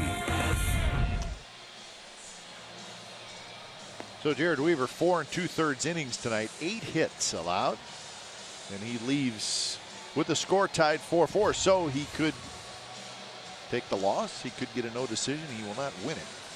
And Cam Bedrosian comes in for his 30th appearance, having a good season. I mean, Ray, maybe finally putting it all together. I know the Angels have high hopes for this young man. Pitched in the big leagues in 2014 and 2015, but not having the success until really this year. Yeah, what a huge difference. I saw it last night with Lincecum, just 3 innings. He went 6 in Oakland last Sunday, of course. A complete game 3-hitter by Jared Weaver. Tonight, the A's made adjustments again. And good at bats, especially this inning, stands out. 0-1 to Valencia. Lowry at third, Vogt at first. 3 hits, a walk, and a sacrifice fly, and a very productive out by Muncy in this inning. Fastball inside corner, and it's 0-2, 96 miles an hour from Cam Bedrosian. He's got the 4 pitches, but we saw, and the A's saw, Jared Weaver throw 82, 84 with a fastball, but Bedrosian comes in just a tad, about 14 miles an hour faster, as he just showed with that 96. Good curveball. Check swing foul back. Bedrosian, 24 years old, of course, the son of Steve Bedrosian.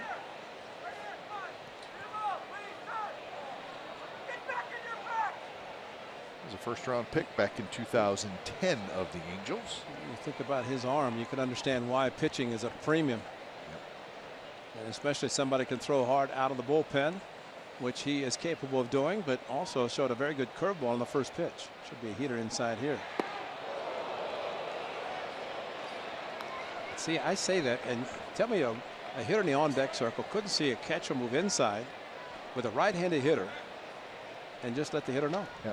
He's not gonna throw a curveball inside. Nope, he's not going. He's going to be a fastball. I mean, occasionally, but you know, certain pitchers may have a front door cut fastball, but see, I think that's one of the lost arts of the game, is trying to help the hitter with just location.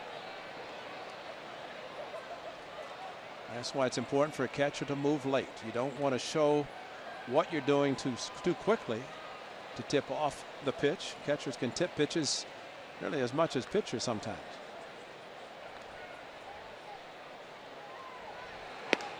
Fastball just a touch outside, 96. And this is what Bandy. Watch Bandy move inside. Left foot inside, moves off the plate in. He takes enough time. Whistle. Of course, that almost hit the right kneecap of Valencia. But again, if you wait almost to the point you're giving the target or the sign of the pitch inside, you can almost wait. Pitchers are good enough to throw to where they're supposed to, not necessarily at the target. Just get there eventually without tipping the pitch. And I think hitters would rather know the location than the pitch type. Absolutely. And in the case of inside, well, that sort of eliminates the pitch type as well. And all the hitter has to do is open up the front side with the fastball in, and it's like a pitch down the middle. Now he's gone from 0-2 with a good curveball to start, a good fastball at 96, and now 3 fastballs out of the zone. 3-2 pitch, Vogt runs, and Valencia swings and misses side retired. The A's get a couple of runs on 3 hits. So bottom of the 5th coming up, we got a new ball game, tied at 4.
Sunday, July 17th. The race starts on the field at the Coliseum and finishes with a post-race celebration in the parking lot. All participants receive a technical race t-shirt, a ticket to that day's game, and free parking, with a portion of the proceeds benefiting the A's Community Fund. Run to athletics.com/playball5K to register. John Blue Moon owns in the house. It's always good to see John Blue Moon. We see him at the golf tournament on Monday. He lives down here in Southern California. Of course, he's behind the dugout, right? Yep, good seats. Albert Pujols to lead things off. Pujols, Cron, and Marte here in the bottom of the fifth. 4-4 game. Always has the A's cap on, the A's jacket. Anything Steve Vucinich will give him, he'll put on. Sure, why not? And he's up the A's Community Fund Golf Tournament. He and Campy, Billy North, some of the players from the 70s. I think Blue Moon calls ahead, says to Mickey, "Hey Mickey, is Mr. Wolf sitting in the seats tonight?" Nope, not tonight. Yeah. So Mooney's down there though.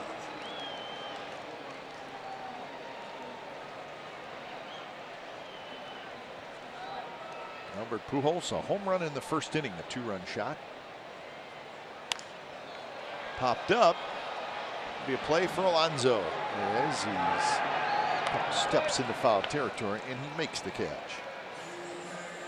Alonso makes the catch on a gentleman that he said has helped him tremendously with his hitting. That is Albert Pujols. They had a nice conversation before batting practice or during batting practice. Alonso said, "I want to talk to the man that's helped me as much as anybody."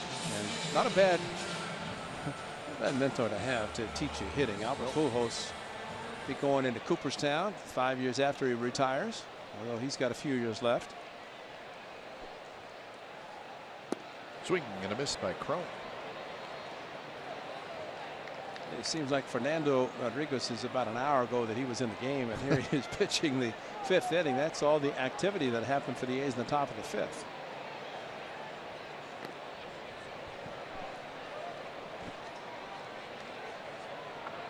Cron tonight has walked and he has grounded out.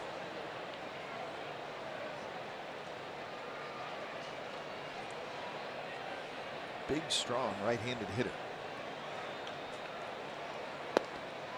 Takes outside again. 2-1 the count. Marte to follow.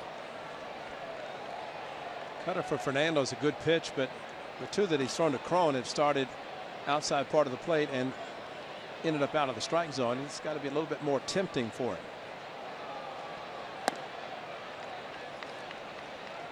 So 3-1 the count now.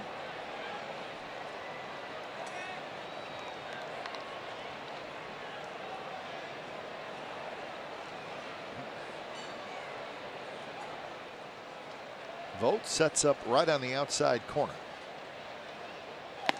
Swing and a miss. High hard one at 94 miles an hour.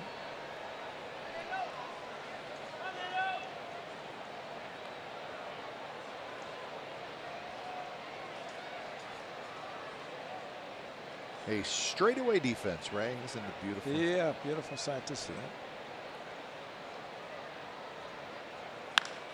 Line drive. Burns is there to his right, and he makes the catch. Straight up defense.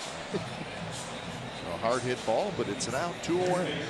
Number 19, Jeffrey Marte. And here's Jeffrey Marte.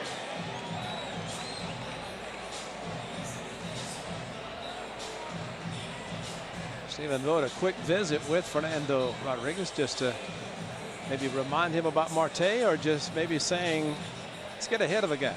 You got ahead of Cron 1 and 2. Ended up throwing a couple of cutters out of the strike zone. Took it to 3 and 2. A pretty good swing. Fortunately, ball hit right to Burns.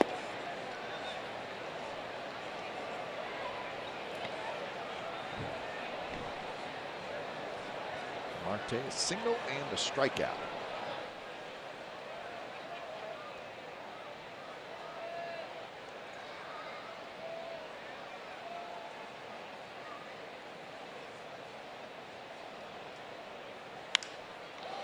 High in the air, playable for Davis. He's right there. He squeezes it, side retired. So 3 up, 3 down inning for Fernando Rodriguez. Chris Davis is going to lead it off when we come back. 4-4 game after 5.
Season, the Oakland Coliseum, win. The Crosby rivals square off June the 29th and 30th. That's next Wednesday and Thursday. The A's look to continue their winning ways against the Giants, having captured 2 of the last 3 season series. These interleague showdowns are always some of the most popular games of the year, so get your tickets right now today at athletics.com/tickets. That guy Josh Reddick may be back too. Did you see him? Yep. A picture of him. So let's hope that is the case. Josh Reddick on his rehab assignment and probably seen enough of AAA and ready to get back to the show. 0-1 the count to Chris Davis. Butler and Alonso to follow here in the 6th inning. It's a 4-4 game. This 96-mile-an-hour fastball might be just suited for Chris Davis. Hits that one very hard, but right at Giovatelli, and it was a 96-mile-an-hour fastball. So Davis hit it hard, but he's retired, so he's 1 for 3. 1 out here in the 6th. Red Sox beat the Rangers tonight 8-7 in Arlington, and it was a major comeback.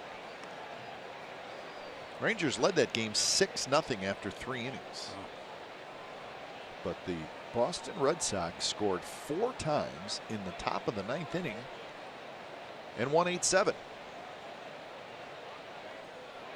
Rangers knocked David Price out early. He got hammered, but he ends up with a no decision thanks to the comeback. So good win for the Red Sox, and the Rangers let one get away. You figure you're leading the Red Sox 6-0. You've got a chance to just kind of cruise control the rest of the way. Yeah, they led 6-0 after 3, and they led 7-2 after 5.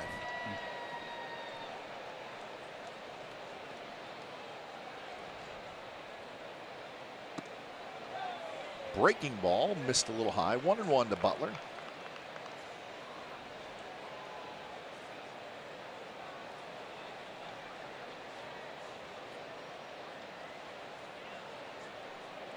Butler has struck out twice in the game. This one hit to center and hit well. Trout going back. Trout measuring near the wall, and he's got it.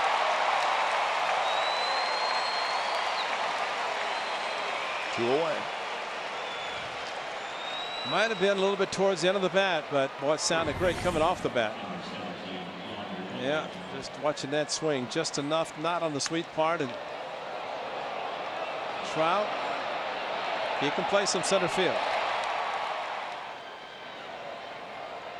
Butler pinched hit on Thursday. It sounded like, and he said he hit enough to hit a ball deep enough to get in the seats to hit a home run against Thornburg of the Brewers. That was against Wednesday, that is, the series finale, but caught at the warning track.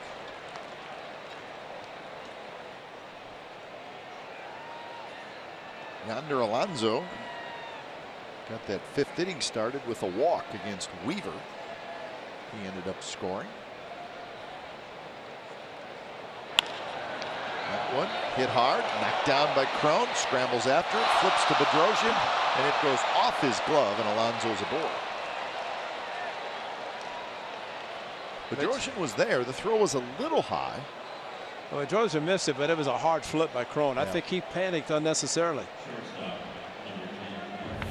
So another error, and probably on the pitcher, you would think, because the ball was there and he just reached up, and I don't know that he peaked, except the ball was just kind of flipped a little bit hard, and Bedrosian couldn't handle it. So it's an E1. Watch how quickly Crone does a great job taking a double away, but there you just don't know where's the runner, and you got to hurry, hurry, hurry instead of just an easy flip, that backhanded hard flip. And yeah, Bedrosian looked down just at the last instant, just enough to take his eye off the ball.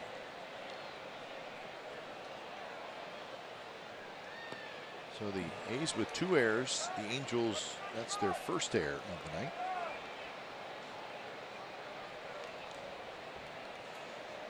.48 errors for the Angels, second most in the American League. A's have 52. That is the most.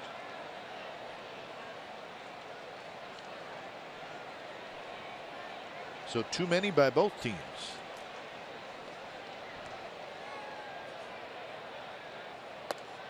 Check swing. The pitch is a little high. 1-1 the count.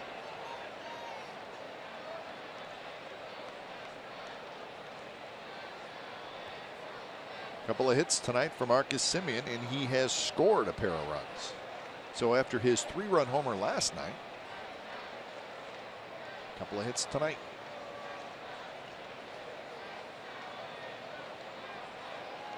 So his average now up to 242.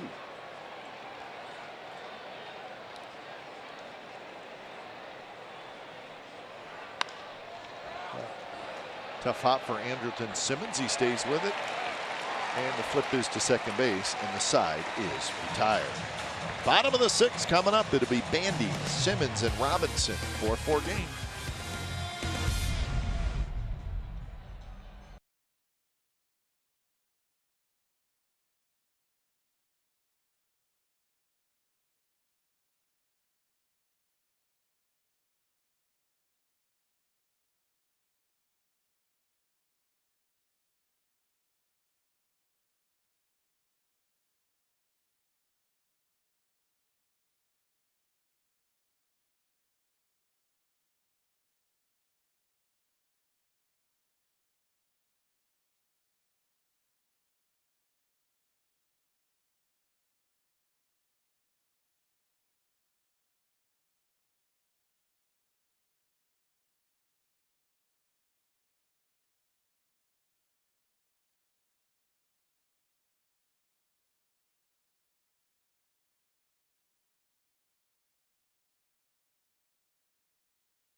Ricky Henderson makes his major league debut at the age of 20.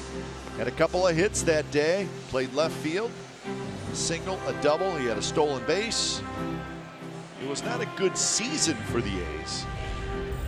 But Ricky Henderson had arrived, and when it was all said and done, one of the greatest players of all time. There's your lineup. Dave Chalk, Wayne Gross, Big Jeff Newman. Oh boy, how about that? Matt Keel, complete game loss.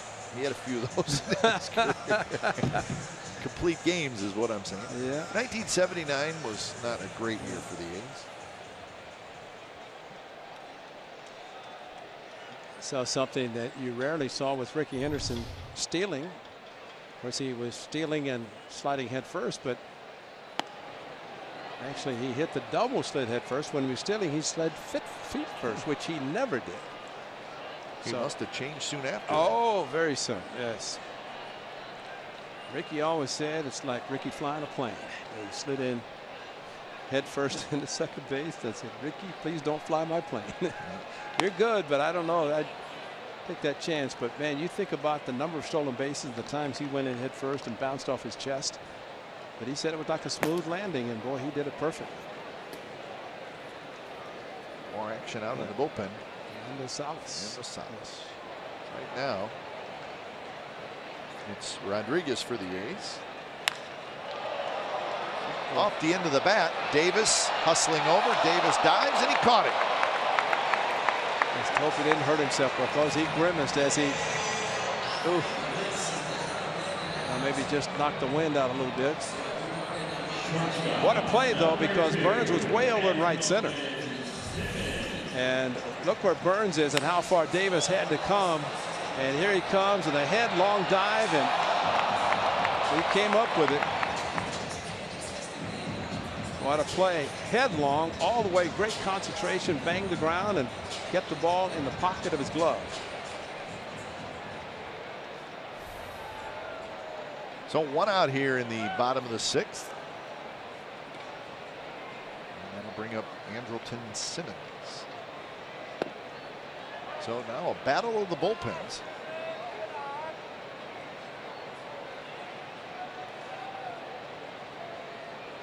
Simmons had a base hit leading off the 2nd inning.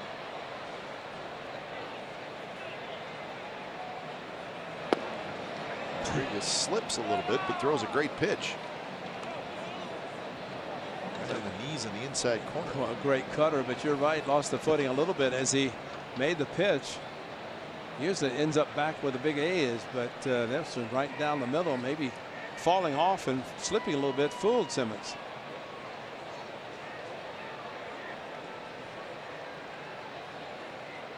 0-2 pitch in the dirt.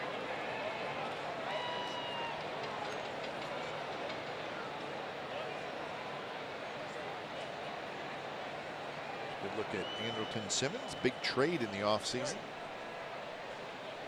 Eric Highbar, man, he was a pest every time he played against the A's. He was, yeah. I always really liked him. I thought he was a good player. No. With the Braves, part of that deal. Simmons swings and misses. He is a good player, but close approaching free agency. They had Simmons under contract for many years, but how about this cut fastball? Outside corner. Great movement. Now that's the one that's a hitter really has to swing at, because it's close enough and he can't take it.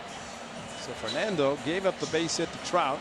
2-2 fastball inside, got the out at third, but since then he's retired 5 in a row.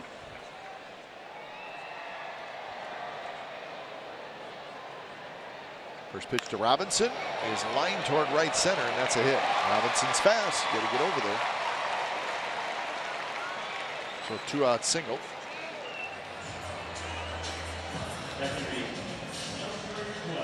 You just have to figure if Marte is going to take a pitch or two and see if Robinson can run. He can run. It's just a matter of whether he's going to attempt to steal. A couple of steals in 3 attempts.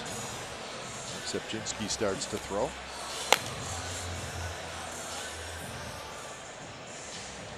So there's the lower bullpen and the upper bullpen. Emo, the A's bullpen coach, said that plexiglass makes it difficult to see what's going on. They changed the bullpen. The A's now with a lower bullpen, while the Angels are above, up higher. If there was a brawl, the relievers could just stay out there and do what they needed to do. Just jump the fence and start duking it out. Yeah. I think it would save them a lot of time. Yeah, because by the time they get to the mound, it's going to be go back to your position anyway. That's right.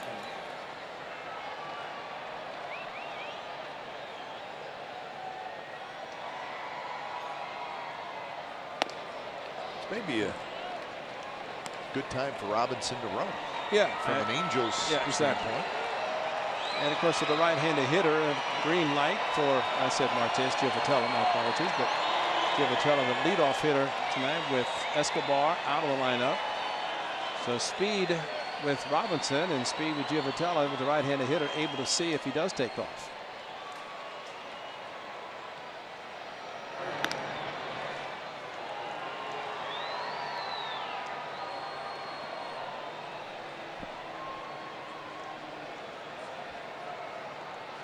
Angels as a team, just 26 stolen bases this year. That's 11th in the league.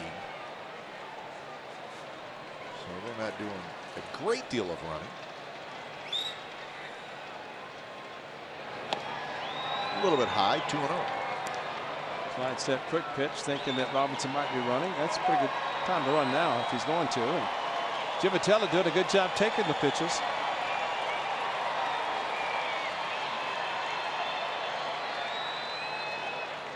Giovatello is 2 for 3. A couple of singles and a fly ball to center field.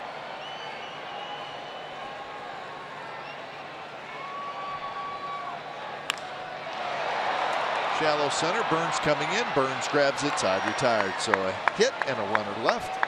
And we're moving to the 7th inning. It's a 4-4 game, A's and Angels.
For the Toyota Save Mart 350 today through Sunday.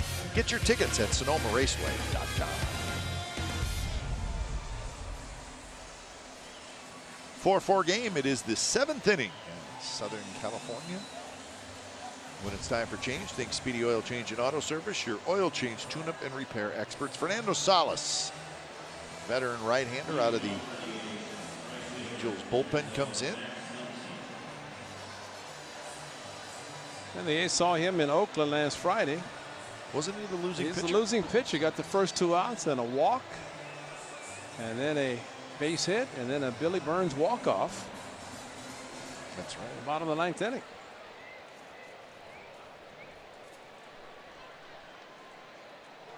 So Muncy to lead it off. Muncy, Burns, and Lowry.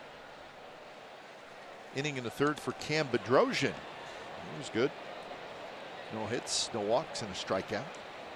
And a strike to Muncy. Salas has been a workhorse for Mike Socha since he came over from St. Louis. And likes to go to him. Yeah.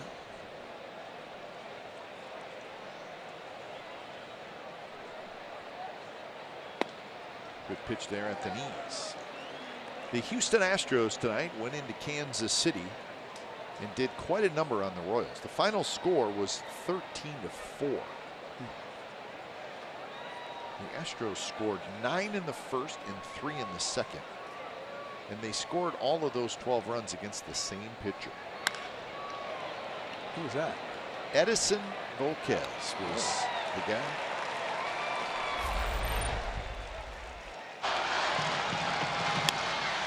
This is it. Friday night Coliseum. They walked to Simeon. He would score. And Billy Burns, he was a great interview that night. They did a double pie on his face. He's doing a little. Well, there's that, and there's that. Watch this. Watch this. Okay, see you guys. I'm done. So much for the interview. George Costanza, I'm out. Will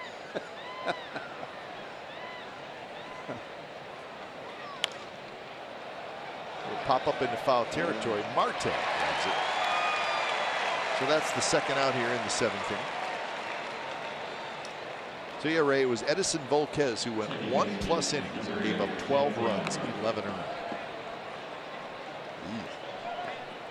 He's pretty good too. So the Astros are starting to get hot. They've won 6 in a row. They're having a good month of June. They're 14-7 in June, and Astros will be right here at the Big A Monday, Tuesday, Wednesday.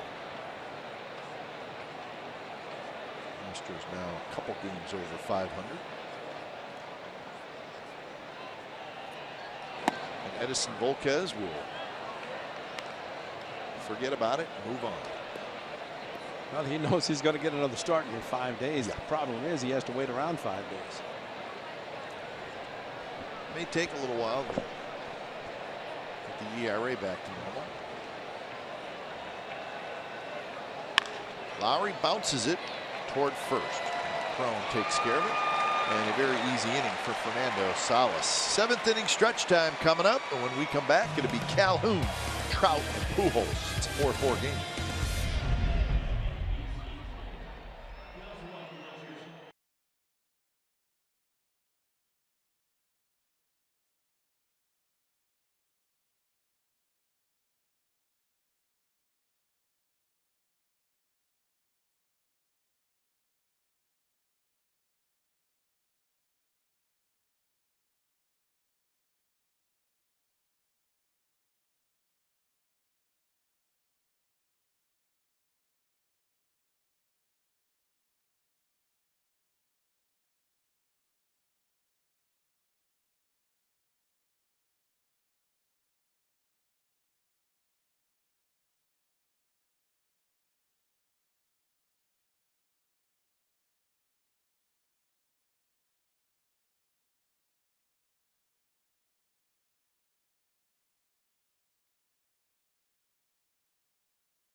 Trying to make it 2 in a row. To be the heart of the order coming up, and Ryan Dull coming in 1-2 with a 2.41 ERA. More strikeouts than innings pitched, and really you add up the hits and the walks, you get 30. And if that number is less than the innings pitched, that's very good. That's excellent, yeah. So his numbers are terrific. Ryan Dull. And he's probably happy that he's coming in now.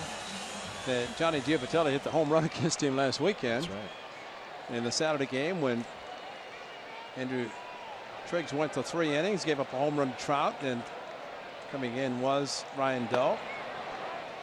Good change up there, first pitch, which a new pitch for him that started this offseason.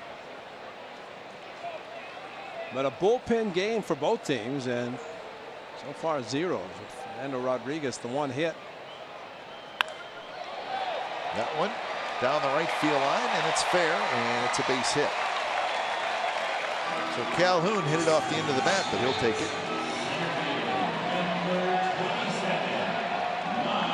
had back-to-back changeups, which first one was good, second one fooled him a little bit, but off the end of the bat.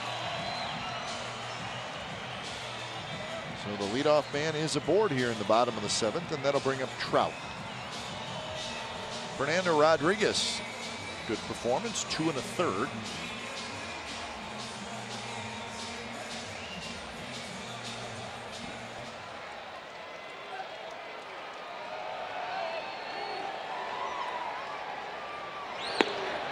Trout taken all the way, measuring one, and it's in for a strike from Dole.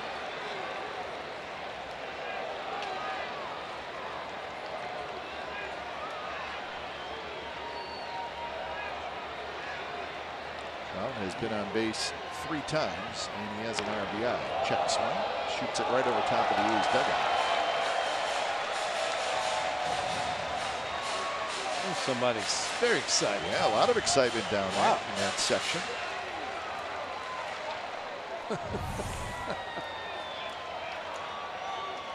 Barehanded.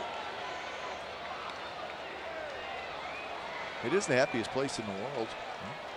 He's starting to look around and said, anybody just going to give me a high five? Yeah. Let's do it. Awkward high five. Excited high five. Trout does the belt right. Yeah, he does.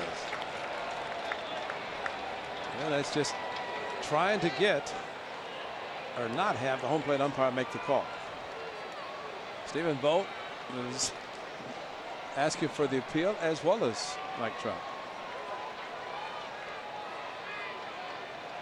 So 1 and 2 with Calhoun aboard. Takes it 2 and 2. Stephen Vogt in unison. How about you do the right hand, I'll do the left hand. It's amazing how Adrian Beltre can start something and everybody wants to do the same thing. I guess they can get away with it. That's right. Yeah, certain guys can. Good throw. Timeout was called. Timeout and a pickoff attempt at the same time.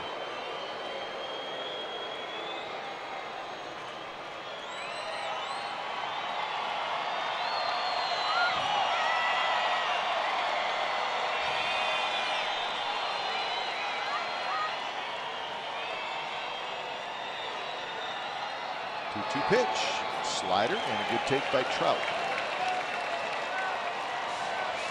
So a full count with Calhoun at first, and Calhoun has decent speed. You know, Trout actually looked down to Ron Rennick, the third base coach, and kind of said, what's he going to be doing? And it wasn't for him, it was for the runner first. Is he going to be running? And he wanted to make sure he had an idea. And let's see if Ryan Dull does with Trout what he normally does, and that's flip a 3-2 slider. But close enough, but it's tempting enough to swing at.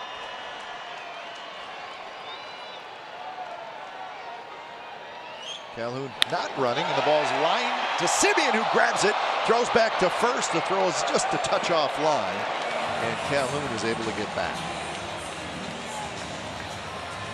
So it was maybe off the end of the bat a little bit. Yeah.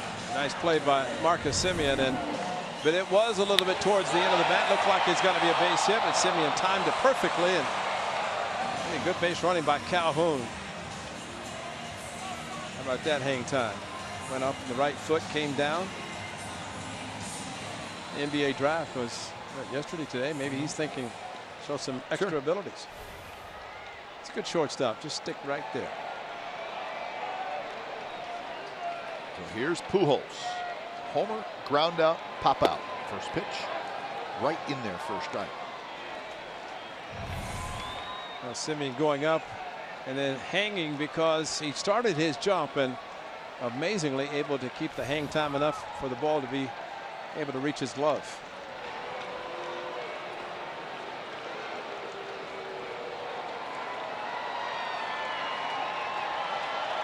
A home run by Pujols in the first inning, his 13th of the year, and career home run number 573. This one in the air, behind first. Long run for Alonso, Muncy, and Lowry, and a nice play by Yonder Alonso. Any good or what? He got there and then just stopped, and he knew he was in the right spot. And not only that, Kipe, that usually if you get down that quickly, you turn around to have a better look at it. He said, no, I'll just keep my back to the infield. And normally there you get that turnaround, but no, he just takes it nice and casually and looks around. He is as smooth that I've ever seen. And then immediately looked back to see if Calhoun was going to be doing anything. That's why the flip by Surkamp earlier, the underhand flip, it had to say, wait a minute, I throw it over the top. And when he threw it the way he did, even Alonso with the great hands couldn't handle it. And speaking of that, the Angels, a couple of unearned runs in this game. Yep. Second and the fourth, both unearned. So A's battle back to tie it with 4 earned runs. Good slider, and Crone missed it. So the count 0-2.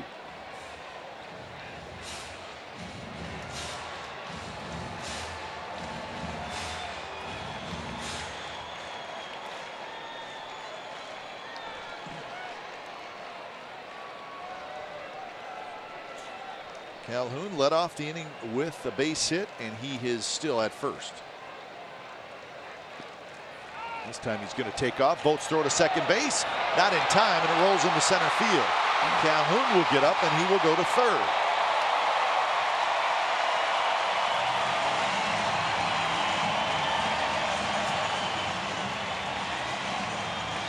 Now Stephen Vogt picked the ball up with his glove. Once the ball hit the ground, Calhoun took off, as he must have heard you say he's still at first base, and Vogt had picked it up, a little scoop, and then the ball into the runner, and Semien could not back up quickly enough to keep Calhoun from going to third. And so pop-up slide, ball into center field. He could see it, took off to third, and Billy Burns just got the ball back in.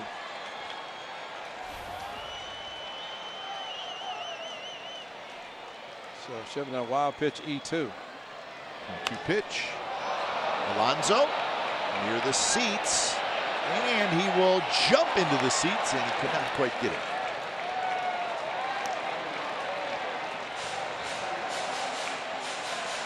So they gave Calhoun a stolen base on that run. He wasn't that running. he was No. running. Nice attempt, and you know that padding, that extension beyond the rail prevented him from going in a little bit farther, but what a great effort by Alonso, and put an asterisk beside that because that's an out in Oakland with the foul territory. Crone swings and misses at a pitch in the dirt, and the go-ahead run is stranded at third. So the A's will have their big hitters up. 8th inning. It's 4-4 game.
is on Tuesday, August the 9th. Everyone that purchases a special ticket for this event will receive an exclusive A's Jewish Heritage blanket and entry into the pregame party and the Eastside Club. It's also a Chevy free parking Tuesday. To buy tickets or for more information, visit athletics.com/Jewish or call 510-638-GO-A's. Top of the 8th. Salas back out there to face Vogt. First pitch, a strike at the knees. And by the way, they just changed that to a wild pitch, E2. Well, get Ray Fosse involved, things are going to happen. It's funny, Mark Langston walked over. Man of the people. Langston walked over and he said, same thing, but, you know, it's just one of those secondary leads. Oh, what a great hit there. Vogt has a base hit, so good start for the A's. What an amazing how many hits there are to the opposite field for hitters, and Stephen Vogt really trying to hit the ball because there were 3 to the right side, inside out swing, and there's your only fielder on the left side of the infield, and Stephen Vogt perfectly sending it out to left field. So hit number 9 for the A's. 4 runs, 9 hits, 3 errors for the Athletics. 4-8-1 for the Angels.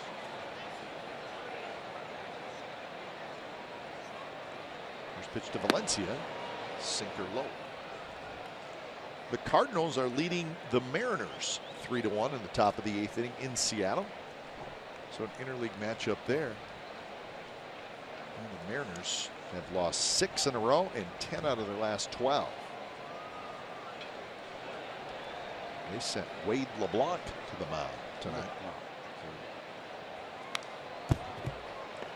Tough sledding right now for the Mariners. See where they sent Nori Aoki to the minors. Oh no, really? Wow. Saw that and I had to read it twice to make sure.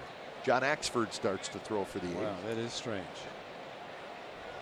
That was not in the plan, I would imagine. Not when he signed there. 1-1 to Valencia. You know, Cap, if you're a player and you have options, anything can happen. If you're out of options and they try to send you down, somebody could claim you, but that's one of the difficulties of having an option remaining.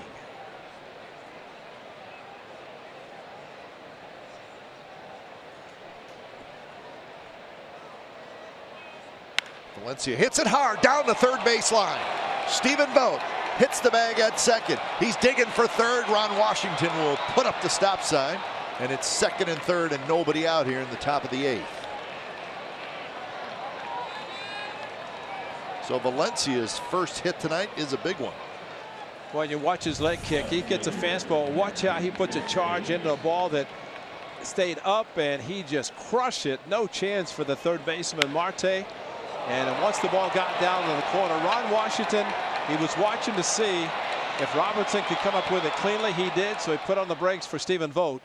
But, boy, what a play and what a shot down the left field line. So infield has to come in, but no reason to try to send Stephen Vogt with nobody out. And it's the old saying, if you have second or third, nobody out, you can't play to run, something's wrong. So Davis steps up. First pitch, a high fastball fouled straight back.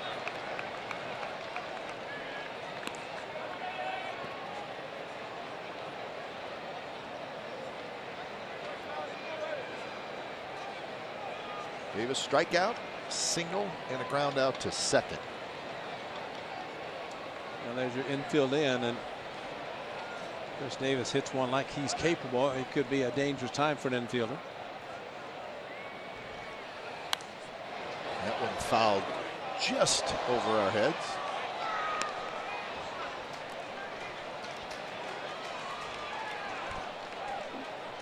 So Davis behind in the count, 0-2.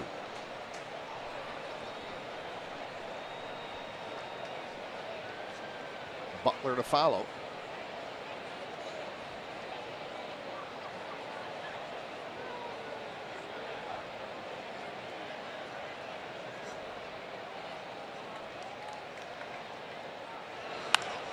That one driven left center field. Nobody's going to get it, and it is gone. 3-run shot for Chris Davis, and the A's lead 7-4. Wow, is he strong? I keep saying it, but he is. Let's see where he points this time. Wow. Man, is that strong. 2 strike and a bullet for Chris Davis. So home run number 18 for Davis, and now has 49 RBIs. If there's such thing as a high line drive, that's what it was. In fact, that's his 4th 3-run home run. 4th. He hit 2 in May, 2nd in June. Man, he is unbelievably strong. And it does not have a chance to have topspin. It just takes off. And a line drive, 3-run home run to left center. And a big one. 7-4, the A's lead. Butler hits it right up the middle, but Giovatella's there. So Billy Butler is 0 for 4. 1 away here in the 8th. Here's a look at it. Fastball high, and you know, he just makes contact, and it just jumps off his bat. I mean, it was going to score a run if it didn't leave the park, but watch, it just takes off, and there's the line, and it's gone. That quickly, it's gone. So that's going to do it for Fernando Salas. Gives up the home run, and it was a big one. So Jose Alvarez coming in. We'll be back. Chris Davis has given the A's the lead, 7-4.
Seven 4 here in the top of the 8th inning. So the last 162 games for Chris Davis. One season, 44 home runs, 110 RBIs. That's pretty cool. That's great. And he played in Milwaukee with the great Hammer and Hank, number 44. Hank would be impressed. Yonder Alonso, the first pitch he sees from the left-hander Jose Alvarez, and he hits it up the middle for a base hit.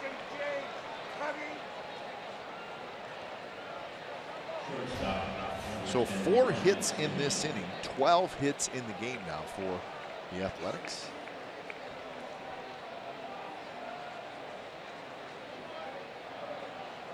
And Chris Davis, as Ray mentioned, a lot of family and friends here. So I would imagine he's really enjoying this. Well, he was so excited when he hit the home run. He was high-fiving everybody. He didn't get a chance to look up and point. So he's up on the top step, kind of looking up into the stands. And you can hear the cheers. Of course, a lot of A's fans here, but also his dad, Rodney, and a lot of the family and friends. And, man, last night a solo home run straightaway center, and he goes yard again tonight, left center. with 2 aboard with a tie game. Semien hits one high and foul down the right field line.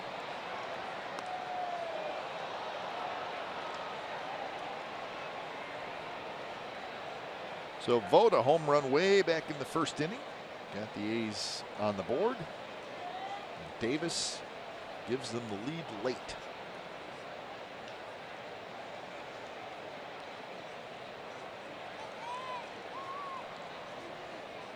Semien tonight is 2 for 3.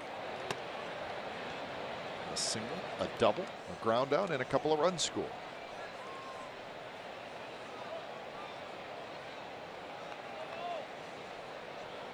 Cleveland Indians won again, Ray. 7-4 over the Tigers in Detroit. The Tribe is hot.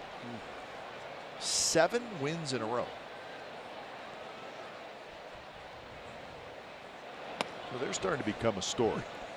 They win, Royals lose. So the Indians now have a 4-game lead in the Central. What were you saying? There are 1 million people for the parade for the Cavs, and the Indians had a tough time getting to her. to their game. To their game. I've heard of a night game in Cleveland, so the players are trying to get there at 2, 3 o'clock. Cleveland. I mean, it's not a huge downtown area. Doesn't slow them down though. Indians have not won since 1948. The Indians, of course, the Browns in '64, and that was the last championship. And there's your AL Central right there with the Tribe 4 ahead of the Royals. Very good record, 42-30. Terry Francone's got a couple of championships under his belt for the Red Sox. Former bench coach for the A's in 2003. Runner goes in the air, shallow center. Trout's not going to get it. He tried to deke the runner Alonso, did not work. Alonso goes to third. They throw back to Semien, and they got it. It was the second base umpire, Quinn Walcott, who actually made the call at first base. Semien didn't seem to think he was out. And Bob Melvin, it happened so quickly, he's trying to find out.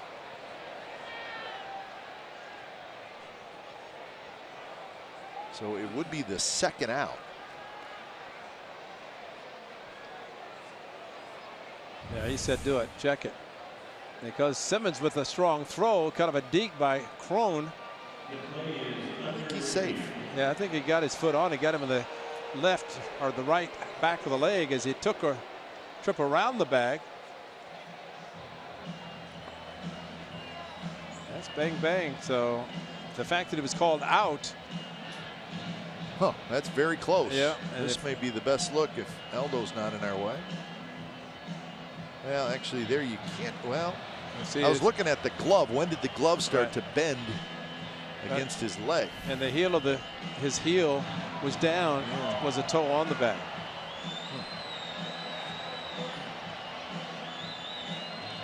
So a very close play. It's the difference of first and third and 1 out, or a runner at third and 2 outs. Well, if it's not definitive, it's bad either way because it was called out. And it did not seem definitive enough, but those guys are looking, and Marcotte say, and this is the 8th inning, so you haven't used the challenge, you might as well try it. Smolinski is going to pinch hit. He is in the on deck circle.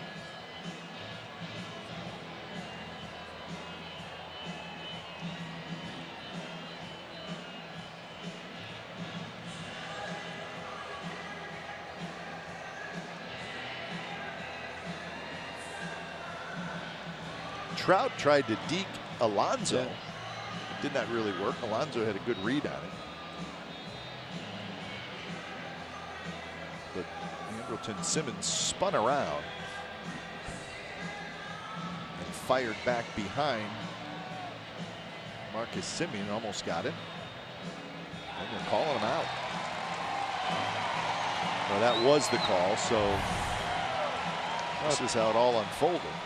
And the throw, the cutoff man, one hop Simmons, and then he fired a bullet to first base, and Simmons had rounded the bag, and with the throw coming from Simmons. So it's a tough out because it is not first and third. Instead, it's a runner in third and 2 outs. So the call is upheld. Yeah, and Simeon will get a base hit. So here's Smolinski.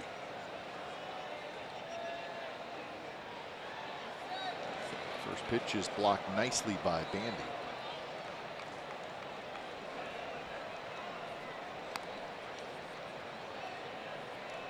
Smolinski hitting for Muncy.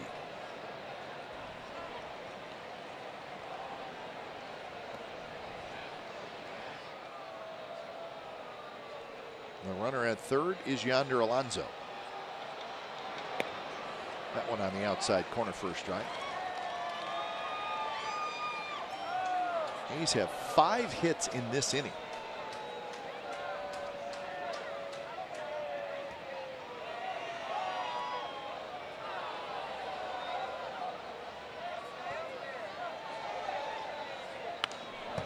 Hit foul, upper deck. So now Smolinski behind in the count. In the bottom of the 8th, it'll be Marte, Bandy, and Simmons.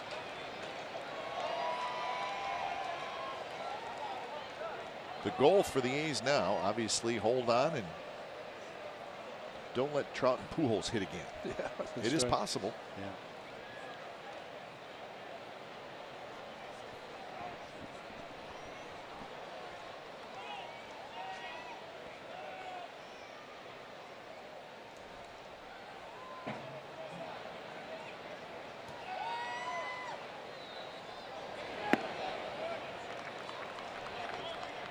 So the count now even 2-2.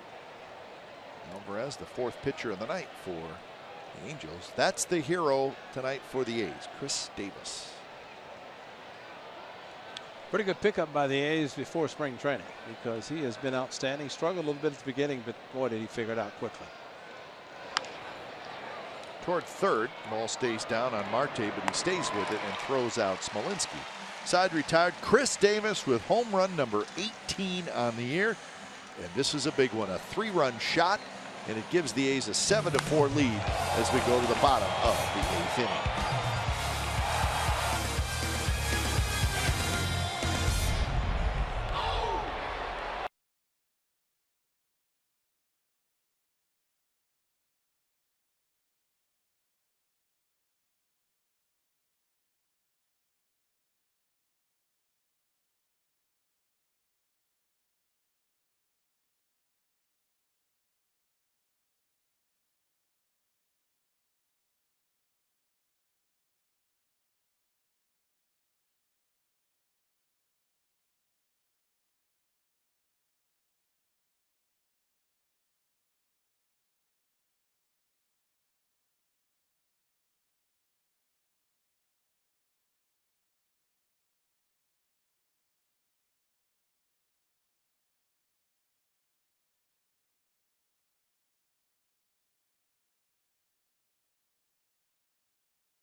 Dealer 7-13-3 for the A's, 4-8-1 for the Angels.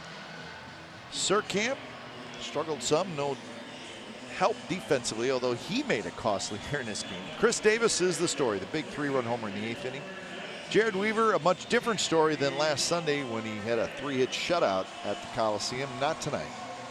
And Albert Pujols, an early home run in this game, 2-run shot in the 1st inning, career home run number 573. So the A's 6 outs away from their 2nd win over these Angels in the 2nd of a 4-game series. New pitcher is John Axford.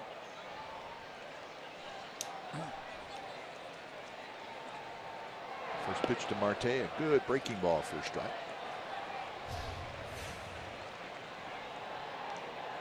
Now Axford trying to recover from the Milwaukee Brewers. As he has done a good job for the A's, but against the Brewers in a couple of games he struggled. But Bob Melvin knows how important he is to this ball club out of the bullpen, and he brings him in to try to get the 8th inning to somebody.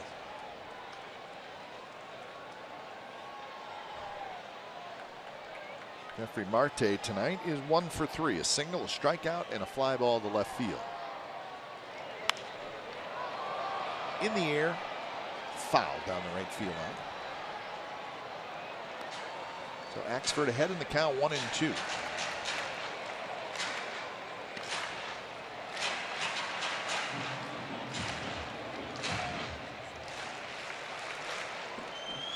Marte playing third base tonight with Yunel Escobar a little bit banged up.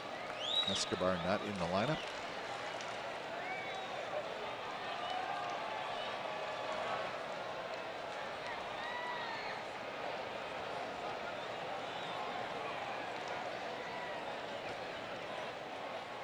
One-two pitch. Close, but a bit outside. Houston Street starts to throw.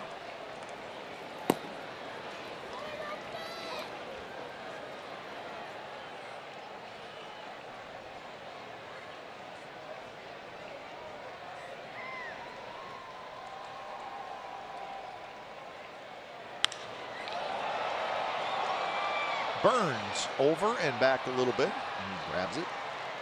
So Marte is now 1 for 4. And that'll bring up Jet Bean. Rich Hill threw a bullpen today, Ray. 35 pitches. And he is scheduled to make a rehab start on Monday with Stockton. So, as we like to say, if everything goes well, we'll see him next weekend. Although he may need a little bit more. A couple more. Yeah, because he's been on quite a while. Yeah. Unfortunately.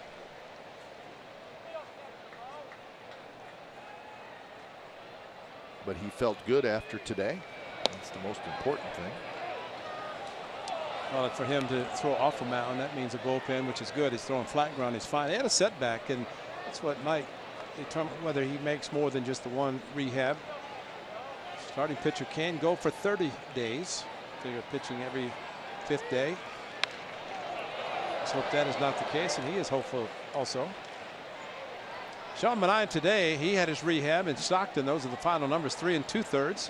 Ended up throwing 65 pitches, and you could say, well, you know, he gave up a couple of runs and a home run, but as far as he being okay, if he is, and his left forearm where he had a little tenderness, and I think the A's are looking forward to him maybe against San Francisco next week, which would be his normal time to return after going on the DL for 15 days.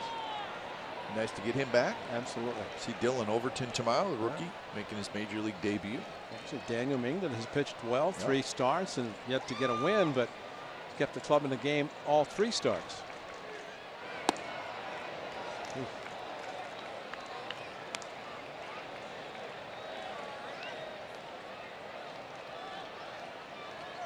Daniel Mingden, and he will pitch in San Francisco Monday night. So that'll be a good atmosphere. See how the young man does. He's been very good in his first 3 starts. Line drive and a base hit to right field by Jet Bandy. Hit number 9 for the Angels. Here's Andrelton Simmons.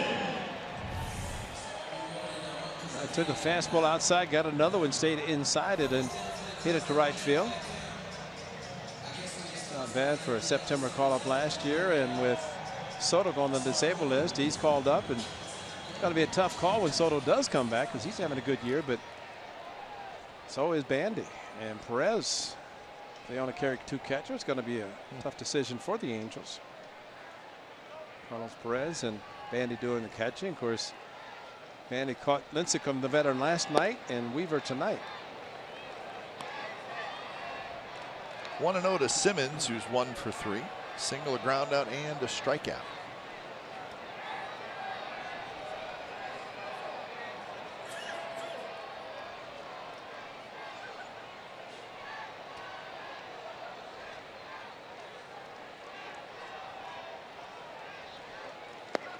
low, and now 2-0.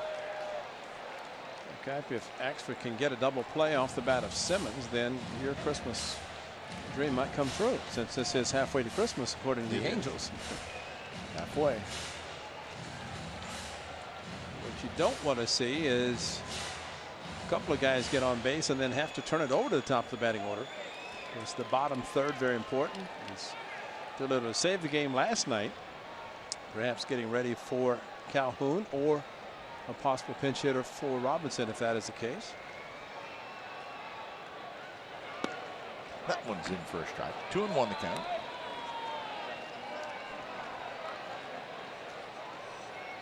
Well, Bob Millman talked about using Madsen in the 8th inning last night, and that's a tough decision for a manager, which means you've got several closers you can turn to, and you take whatever the matchup is. Tonight it's Axford in the 8th inning with Doolittle getting loose. And that got a little piece of vote. So the count 2-2.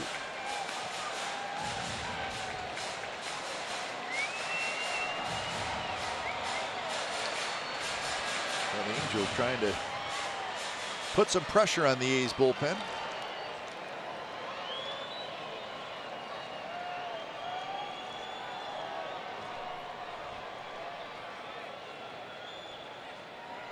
Burns is shifted toward right center for Simmons.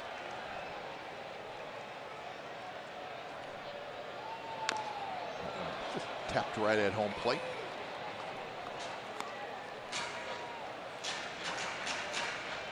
I wonder if Stephen Vogt has ever checked his equipment for magnets. Baseball magnets? Well, it seems like anything that's foul, it finds a way of finding the body of Stephen Vogt.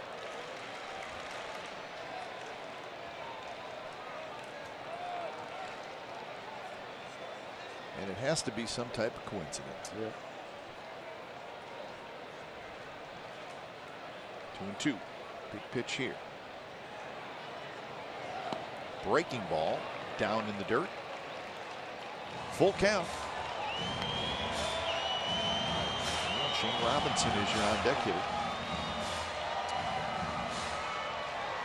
Well, you'd have to figure Simmons is looking fastball after a 2-2 curveball, but as we've talked before, Axford has the ability to throw a good fastball, extra fastball. He's got a lot of saves throughout his career. So for him, the 8th inning is just like a save situation. Timeout called. It's going to be Simmons called timeout. Asked for it, I should say, and was granted.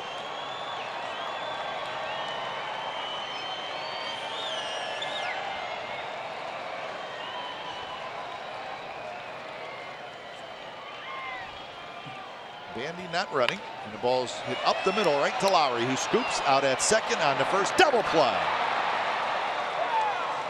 4-6-3 double play, and that ends the bottom of the 8th. 9th inning coming up. A's 7, Angels 4.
Sports Service delivers everything you have come to expect and more. Watch every out-of-market game live in HD on over 400 supported devices.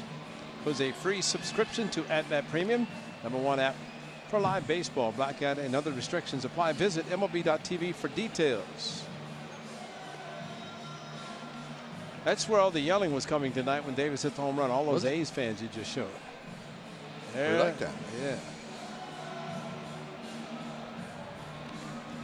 So, new pitcher for the Angels as we have reached the 9th inning. Our old friend Houston Street.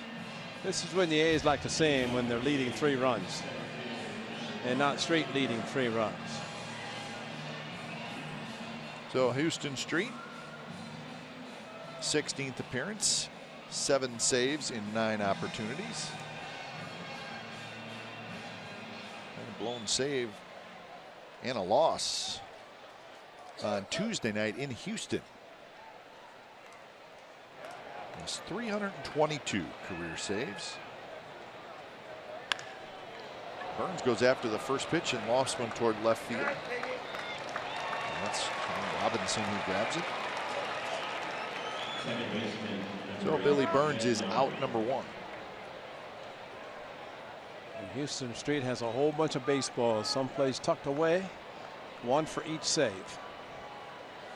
He had a left oblique strain earlier this year, and it put him on the disabled list for 32 games.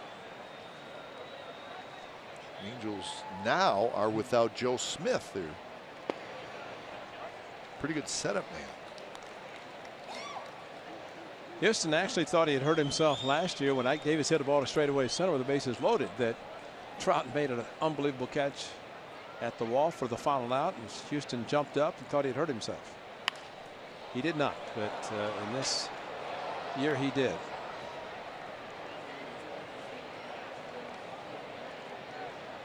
So 0-2 to Jed Lowry, who's 1 for 4.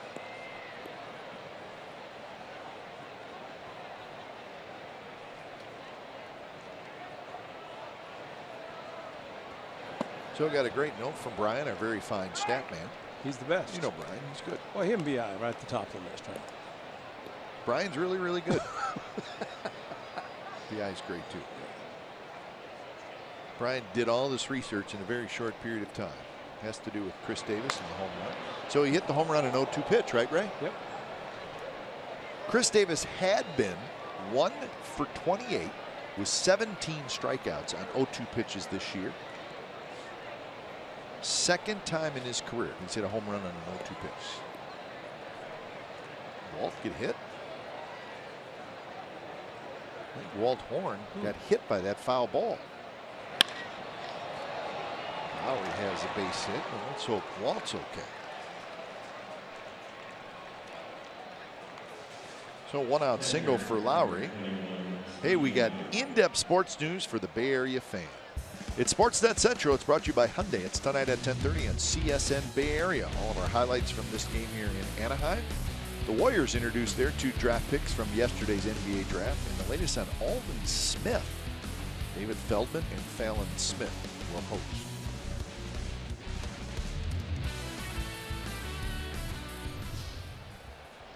Here's Vogt, who takes a strike from Houston Street. A's now have 14 hits in this game.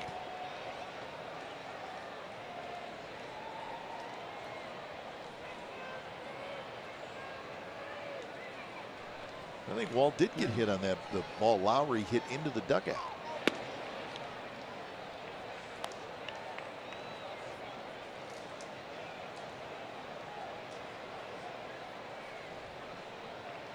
Crowd tonight. Let's take a look. That's Walt right there. Oh, he did. Yeah. He's a tough guy.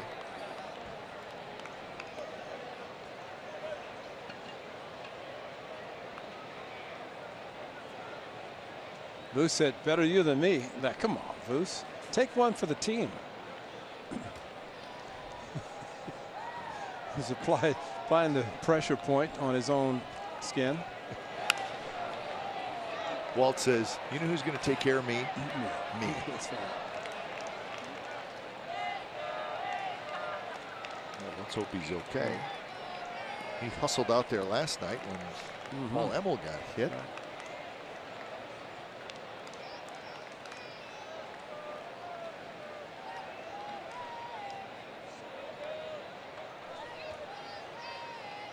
Two pitch to Vogt. Reach for, hit high and foul. You know, we have talked about that screen in front of the dugout. So why would you position yourself for the opening? Why wouldn't you go down away from the screen? I'm going to let you ask him that, Ray. I will say, Walt. I'm sure he'll really appreciate that question as he's got a big welt on his face. See, I think Booth should have jumped in front of him. High fly ball to right. Calhoun waits. He's got it.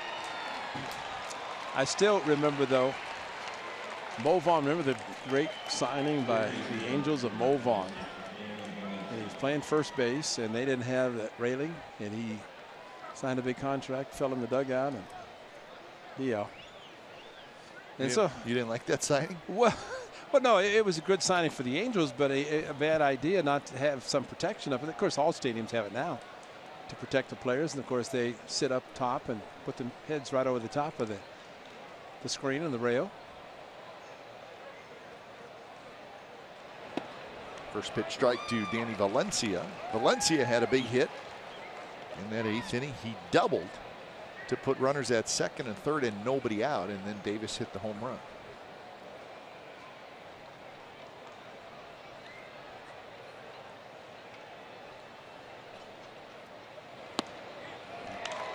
The Mariners came back and won.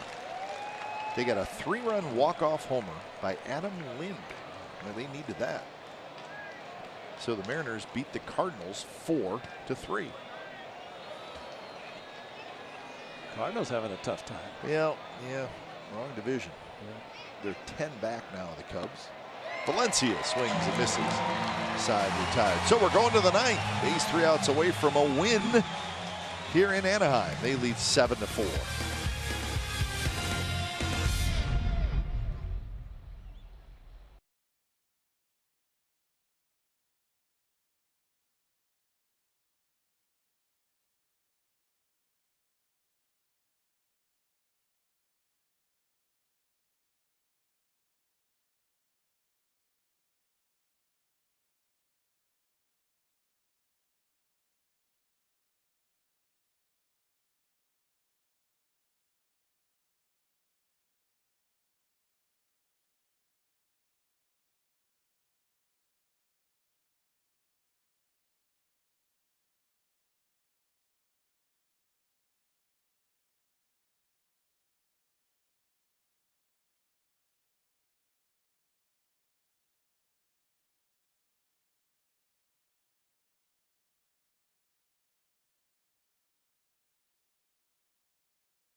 On CSN California is brought to you by Toyota, the full-line automaker with the longest-lasting vehicles in America. Toyota, let's go places.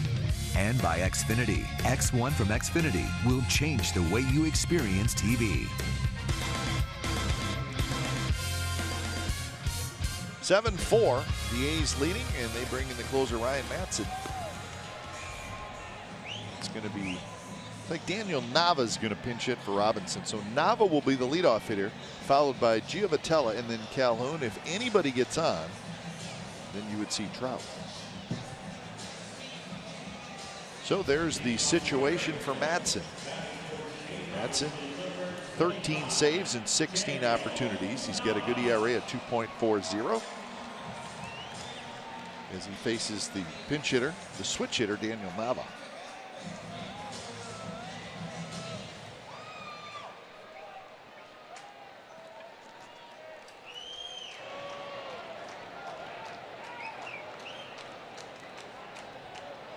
First pitch, bottom of the ninth, is a strike.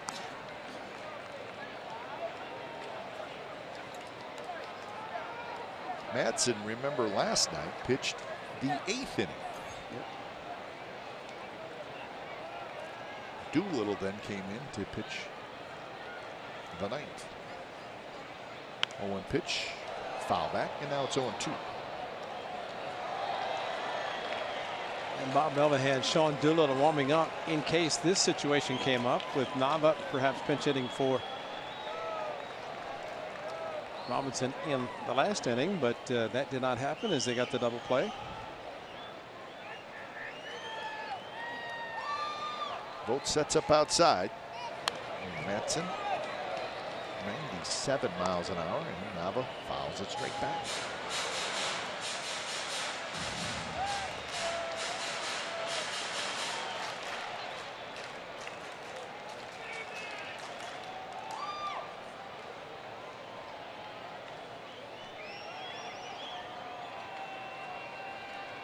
Nava digs in. Madsen looking in, gets the sign. Now he's ready.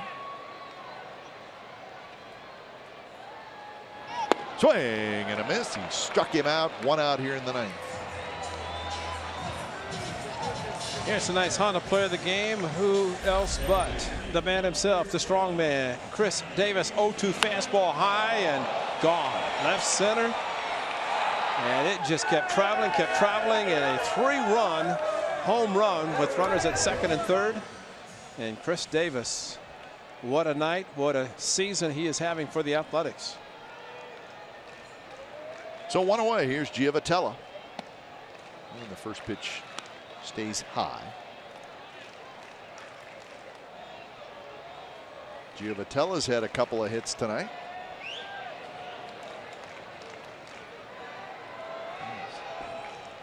4 hits in the series. And now 2-0.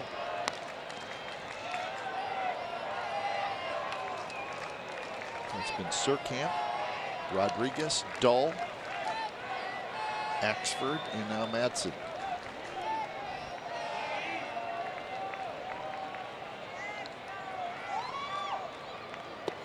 That one drops in there for a strike.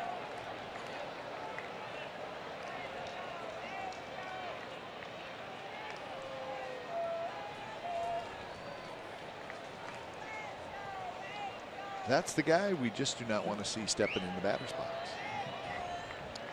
Madsen got him last night, faced the 3, 4, 5 in the batting order, but I agree with you. Let's just pass on. Yeah, just let him get ready for tomorrow night.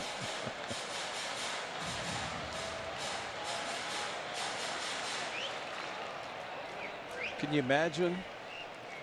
Everybody wants him to interview, to talk, and you know, just Mike Trout is probably the face of their own club, but maybe baseball. Maybe. With his, yeah.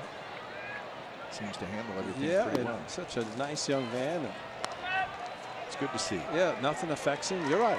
It's just, you know, Derek Jeter retiring, and it seems like the world is his. From what we understand, he's got a great relationship with Albert Pujols. Absolutely. They're very close. Yeah. Just a nice young man. 3-2 pitch. Here it is. And it's hit into left field, and another hit for Giovitella. And not a bad idea to go, here's a 3-2 fastball. I'm not going to try to fool you. You got Nava 0-2 and dropped the changeup.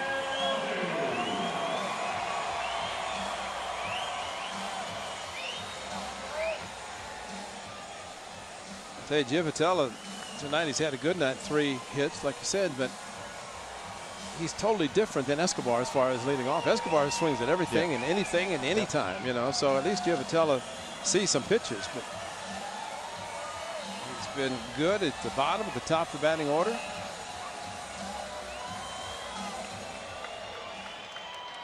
So here's Calhoun, who is 1 for 4.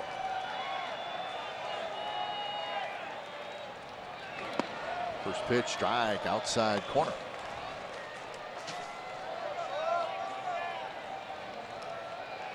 Calhoun had a base hit in the 7th inning.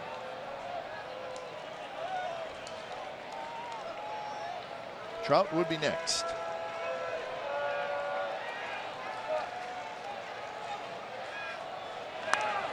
Hit high and foul, and it's quickly 0-2. Well, the worst case, if Trout does come up, which is a pretty good chance he will, unless Calhoun does what Simmons did last inning, have him with just one runner on base. Got a 3-run lead. Last night the A's had a 3-run lead in the 9th inning. Chet Dandy had a 2-run shot, made it a 1-run game.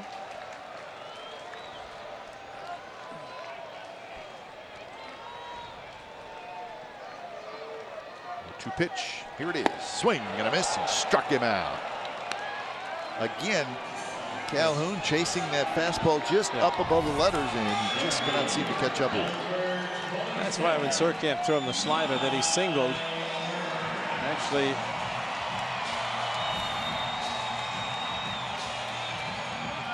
if you're going to get Calhoun and he's not going to adjust his swing with 2 strikes, you might as well challenge him.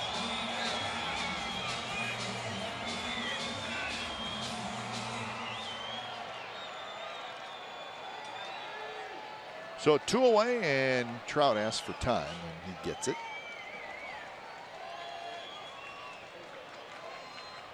Another guy you don't want to see coming up.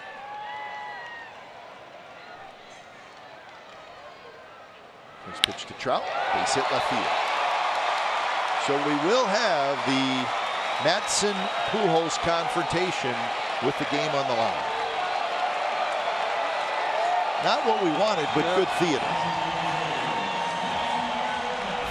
And after a walk to Trout on 4 pitches, Albert Pujols, a monster shot off Eric Surkamp. Made it a 2-1 game for the Angels when there's still daylight. It is dark now, and it's later. It's still a very tough situation.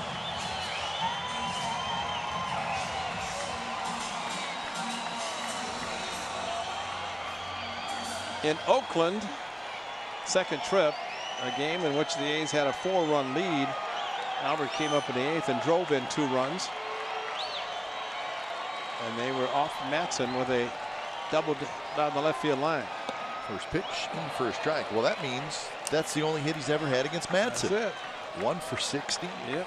And it was a big one. And then, of course, that's the game that Soto hit the 2-run home run in the next inning. And the A's had the lead, the 4-run lead, 3-run lead, and lost it. So it's between fastball, changeup, but keep them away.